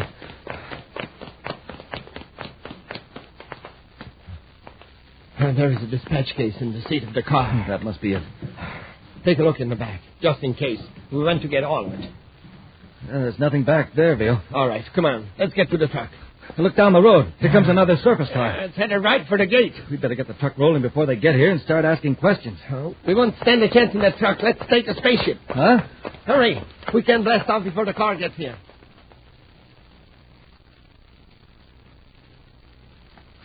Happy. Oh, my head. Hap, our car and their truck are still here, but our spaceship is gone. I thought I heard a blast off, but I figured it was inside my head. I heard another car approach, but didn't come through the gate. It must have turned down the road paralleling the fence. The evidence, sir. Did they get it? Yes, it's not here. I guess our undercover work wasn't so undercover after all. It must have been Vio, and he and his partner have taken our private cruiser. Well, maybe we can get another ship and blast off after them. First, let's go to local headquarters and spread an alarm. You drive that truck, and I'll take the surface car. Commander, an all-planet space patrol bulletin on Vio is being spaceophoned now. Good. I hope our units can intercept him before he has a chance to change ships. We aren't going to stay here at Venus City headquarters, are we, sir? Right now, there's nothing we can do that the search units can't handle. Besides, I want to investigate this gadget we found in the truck Vio was using. Oh, that funny-looking electrical device. What is it? It's a stimutron. A what? Stimutron. It's a high-frequency electrotherapy machine used to treat advanced cases of venous fever. Oh, you mean the blood condition that some people get from being in the Venus swamps too long? Yes. This machine is the only successful cure. There are only about 6 stimutrons in the solar system, all in hospitals or clinics. No private individual has one. Well, then what was this one doing in the truck? Stolen, probably. Stolen by someone who needs the treatments, who doesn't dare go to a regular hospital. You mean Vio has venous fever? Or one of his gang. I'm notifying all doctors to report anyone applying for stimutron treatment. Well, didn't Vio spend a lot of time around those Zyrola plantations in the swamps, arranging crooked deals? Yes. He's got Venus fever. He made a bad bargain when he traded that evidence for the stimutron. Oh, by the way, sir, did you get that message from Carol? Yes, she called 2 hours ago. I guess she thought we'd be on our way to Mercury by now. She checked out of the hotel. I just contacted the manager. Checked out? I thought she was going to stay here a week. I guess she suddenly changed her mind. She left orders for the hotel to forward her luggage to Mercury. We don't have any idea where she is. I wonder why she decided to go to Mercury all of a sudden. I hope it isn't her plan to follow us. Well, if it is, she's going to get a surprise when she lands on Mercury and finds out that we aren't there.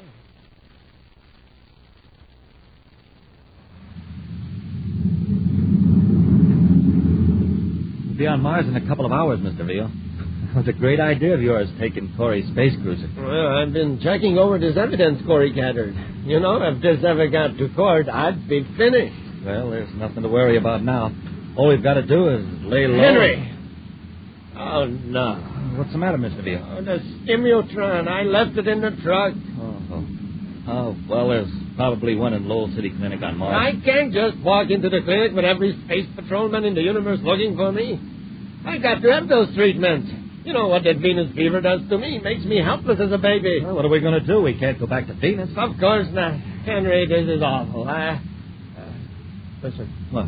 I thought I heard the compartment door close back out. Oh, you're just nervous. Relax, Mr. Veal. You'll think of a way to get those treatments. Sure. I got to. I just got to. Buzz, Happy, I hope you won't be angry with... What are you doing aboard? Well, I thought this Veal. was... It's the girl we saw at the hotel. Shut up, Henry. All right, miss. What are you doing aboard our ship? Your ship? This is Commander Corey's ship, Mr. V.O. Oh, you know who I am. You have the advantage of me, Miss Carlisle. Carol Carlisle. Secretary General's daughter. That's right, and I demand you return this ship to Venus immediately. That's impossible. We can't keep her with us, Mr. Veal. She's dynamite. The smartest thing for us to do is drop her off somewhere and be sure she's safe. Yes, I know. You're right, Henry. But if we do, we're running a good chance of being captured. Why did you have to spoil everything by being aboard? I had some information to give Commander Corey about you, Mr. V.O., and your friend Bob Henry.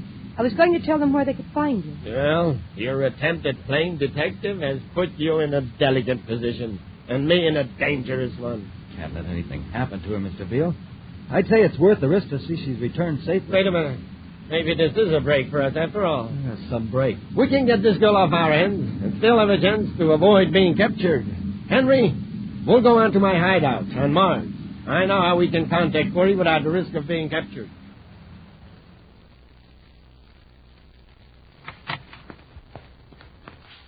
Communications picked up Carol's voice on Spaceophone Channel 87. What? It's being taped, sir. Channel 87. Perfectly safe. I can't tell you where I am, but Don Veal and Bob Henry intend to release me. This is Don Veal, Commander. Veal's got her. Don't try to contact me, just listen. I've got Carol Carlisle, but it's her fault, not mine. That's true. I was aboard your private cruiser, Venus City Spaceport. After the ship blasted off, I came out to give you some information about Veal and found him and Bob Henry at the controls. Just keep listening, Corey. Carol's voice and mine are on a microtape, automatically repeated from a robot-controlled rocket. It won't do you any good to locate her rocket. He's a tricky crook, all right. Get this, Corey. I want to get Carol off my hands. All I ask is a break. I've got Venus fever. If I don't get that stimutron back, I'm finished. Here's my proposition. Put a man in a spacesuit and drop him off in space at a point which I will give you in a moment. Withdraw your ship 10,000 DUs and wait 2 hours. I will pick up the stimutron from your agent and leave Carol near him. Also in a spacesuit, of course. Now get this. Carol's suit will be equipped with a cartridge that can be exploded by an electronic signal from my ship. Space try it happened. If any attempt is made by your men to space a phone, you, before the 2-hour limit is up, I'll detonate the cartridge. Now, here's the point to drop off your men. Write this down, Happy. Yes, sir. Sector 4 Jupiter orbit, at intersection of celestial meridian 22, sun ecliptic angle 2 degrees, 23 minutes, 15.84 seconds. Got it, sir. If you agree to these terms, spaceophone your answer on 139 megacycles. I'll be listening. Stand by for a repeat of this tape. VO out. Cut it, Happy. The tape is on automatic rewind. What are you going to do, Commander? Give him the stimutron? Of course. I want V.O., but I want him alive. If we get Carol back safely, we can go after V.O. with everything we've got. Switch to 139 megacycles, Happy.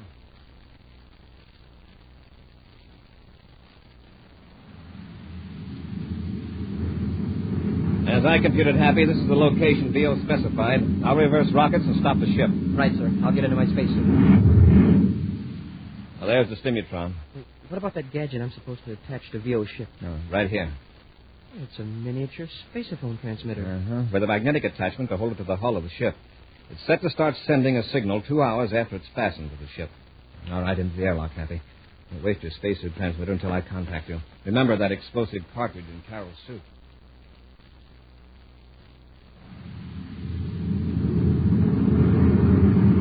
Commander Corey aboard Terrified, calling Cadet Happy. Come in, Happy. Happy to Commander Corey. Are the 2 hours up? Yes, did VO show up? Yes, sir. Everything worked fine. He dropped Carol out quite a distance from me, and I've been using my jetpack to get over to her. Is she all right? I don't know, sir. She hasn't moved. She's just floating. I haven't been able to contact her by spaceophone. I'll come and pick both of you up. I've reached her now, sir. Why, that stinking crook. What's the matter, Happy? Carol isn't here, Commander. The spacesuit is empty. We'll be back with Space Patrol in just a moment. Hey, you want to have some fun, gang? Listen to this jet cycle. Why, it's just a putt-putt, that's all it is, because all it has to go on is ordinary fuel. But pour in some super fuel and then see what happens.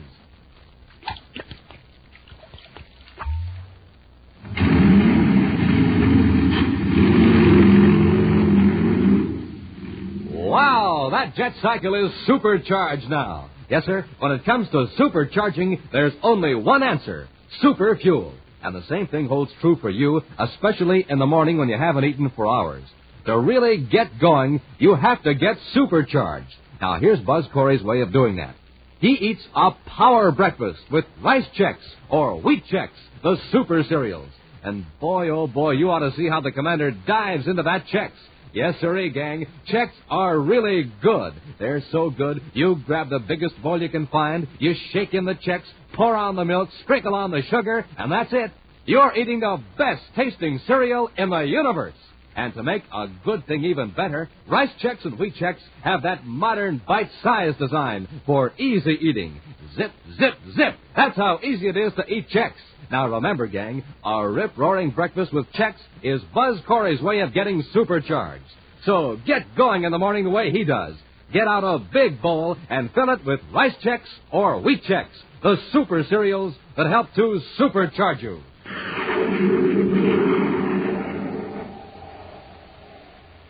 Commander Corey and Cadet Happy have followed to the letter the agreement with Don Vio, who promised to return the Secretary General's daughter Carol at a prearranged point in the Jupiter orbit. But instead of Carol, Vio pushed an empty spacesuit out of his ship. The commander has arrived at the scene of the rendezvous, and Happy, now aboard the commander's ship, is removing his spacesuit.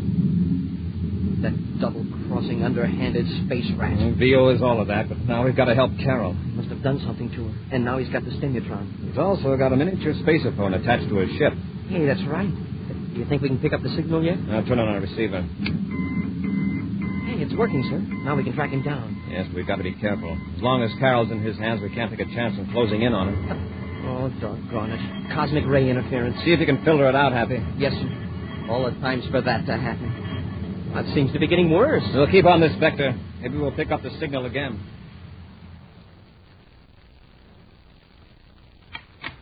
I got it, Henry. The stimutron. Oh, good. Any trouble? No, not a bit. Corey and the Cadet were as good as their word. Have you found Carol yet? No. Frankly, I haven't looked. She was stupid enough to crawl out the back room window. Let her take the consequences. Don't you understand? If she's not found, we'll have to take the consequences. Oh, all right, Mr. Veal. Come on. We'll look for her. No. You look for her.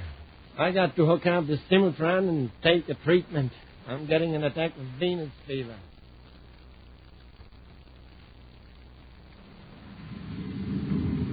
The interference is gone, sir. I've got a fix on the signal. Good. It's coming from the direction of Mars, and the source is stationary. Then Vio has landed. We'll head for Mars and locate the ship.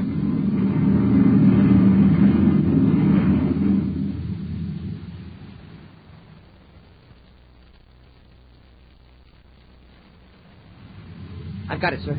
The ship's down in the Tharsis Hills. Let's scan the terrain with a viewscope, Happy. Yes, sir. There's the ship. Shall we come in lower, sir? No, not in this ship. We can't let Vio know we've located him. How about notifying other units and swoop in quick and surround him? Remember, for all we know, Carol's still safe. If Vio's cornered, there's no telling what he might do to her. Well, then we're stymied. No, not quite. There's one way we can land a ship fairly close to his hideout without making him suspicious. What's that, sir? Commercial atmosphere ships fly over this part of Mars. So we'll head for Lowell City and borrow one. Well, wouldn't Vio get suspicious if a commercial ship landed in that deserted section? Sure. If it was an ordinary landing. That's why I'm going to space-a-phone ahead and order a couple of crash suits. Crash suits? Uh-huh. We're going to stage an accident right in Vio's front yard.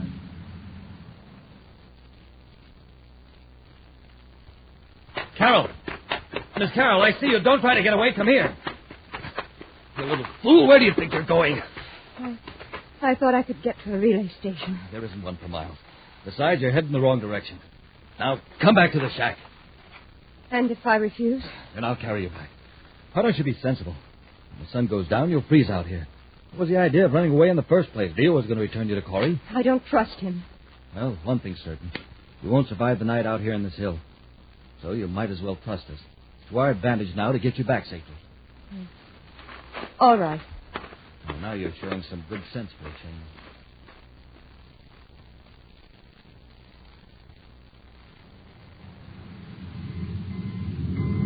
We're getting closer. Yes, we can cut the signal now. Well, fasten your safety belt, Happy. Here's where we've developed power failure. I'm all set, sir. I guess. Now, Hap, here's where I make the worst landing of my career. Nervous? When I put the shock suit on, I thought I could jump off a skyscraper in it, but now I'm not so sure. Near that knoll, Hap. 100 yards from Vio ship. Now, brace yourself. Here we go.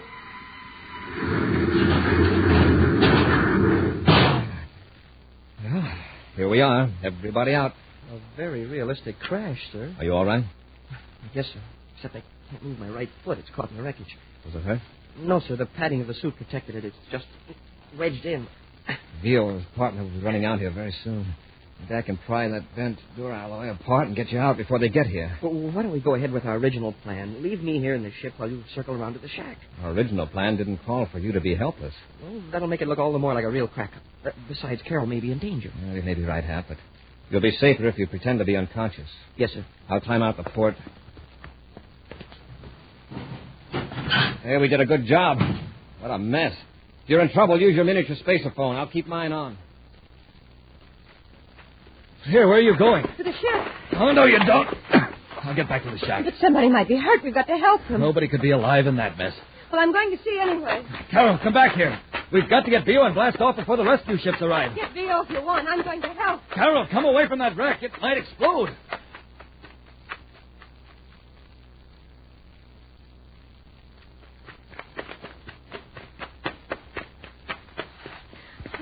Oh, pilot. I can get him out.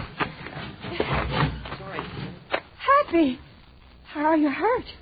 No, I'm okay. The commander and I planned. Miss Carol, get away from that wreck. It's Bob Henry, Vio's partner. Attention, on me. Miss Carol, if you don't get away from him... It's unconscious. Why don't you go get Mr. Vio? Yeah, now, isn't it lucky he was wearing a crash suit? Stand back, Carol. Let me have a look at him. Oh, Corey's friend, the cadet. All right, snap out of it, Cadet. Leave him alone. Quit playing possum. I heard you talking to Carol. All right. Quit shaking. I'll get out of the ship. I can't. My foot's caught. Oh, it is. Well, I guess you won't be much trouble. Just to make sure, What are you going to do? give the cadet an anesthetic. Don't hit him. Oh, my hand. That blow never even phased him. It's the shock suit, stupid. And if you come near me, I'll clout you into the next sector of Mars. There's no use bothering with you. Commander's probably around here somewhere. I've got a way to handle both of you. What are you going to do? Plant this cartridge in the wreckage where the cadet can't reach it. No. Give me that. Get away. Hey, don't shove her around like that. It'll get worse than shoving around in a minute. There. Now, if I have to detonate that cartridge, Cadet, well, with all these metal fragments and the remaining fuel trickling through the wreckage, there ought to be quite an explosion. Henry, you can't do that. And it's up to you to see that I don't have to. Come on, Carol. I'll get Vio in the detonating control. And, Cadet, if Corey's smart, he'll let you stay alive to see us blast off. Go on in, Carol. Hurry up. Yeah, good work. You found her. Did you hear that crash, Vio? Yeah, I saw the ship hit the other side of the knoll. I was going out when I saw you and Carol run over. No survivors, I suppose? Too many. Vio, we've got to get out of here. Corey and the cadet staged that crash. What? Cadet's pinned in the wreckage. Corey's probably around somewhere. Come on, then. We got to get to our ship and blast off. Wait a minute.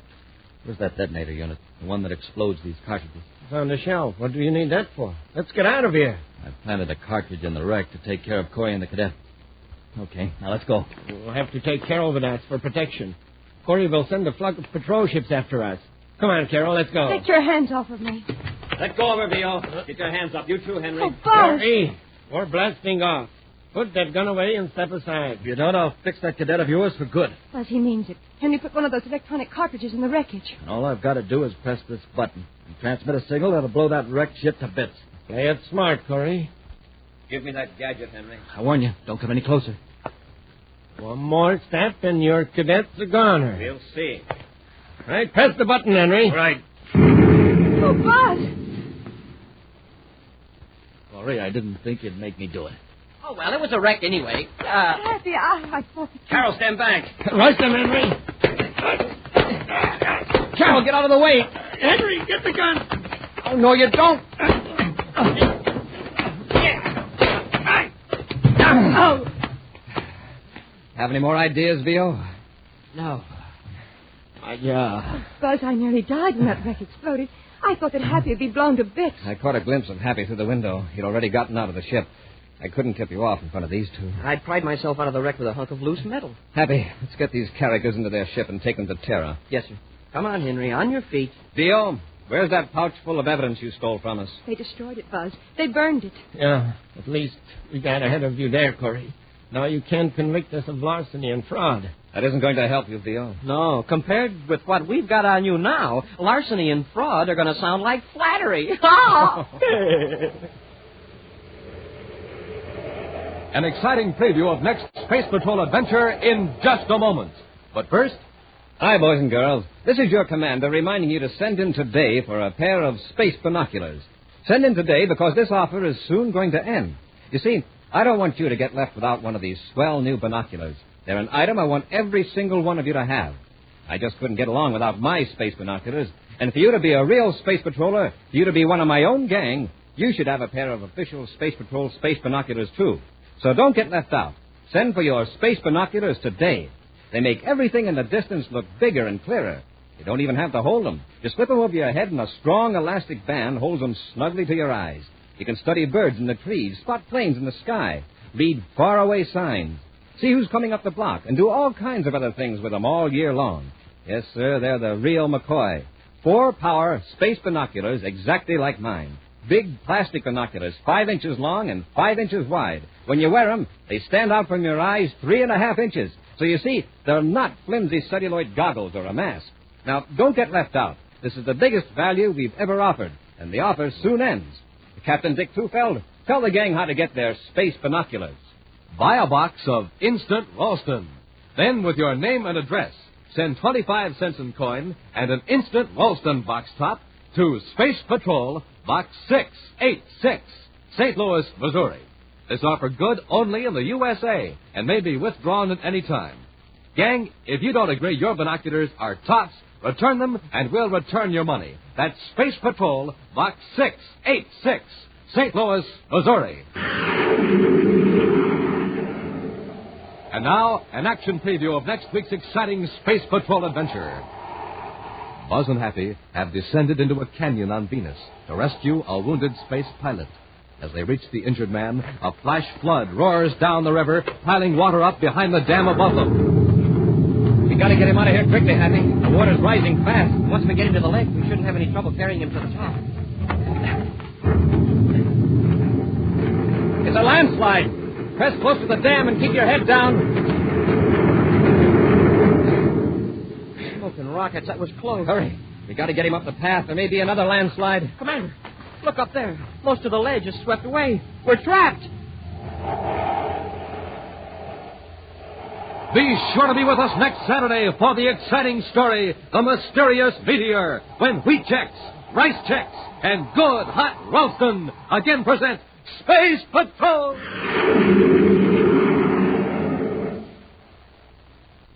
This is Commander Corey congratulating a great organization on its 43rd birthday, the Boy Scouts of America. You're an inspiration to youth, a part of America itself. Space Patrol salutes you, Boy Scouts of America. Space Patrol, an original Mike Moser production starring Ed Kemmer as Commander Corey and Lynn Osborne as Cadet Happy, was written by Lou Houston, directed by Larry Robertson. Other players were Ken Mayer, Virginia Hewitt, Bela Kovach, and Stephen Robertson. Dick Tufeld speaking. Now, don't forget to tune in next Saturday and every Saturday when Wheat Chex, Rice Chex, and Good Hot Roastin' again present the new exciting Space Patrol.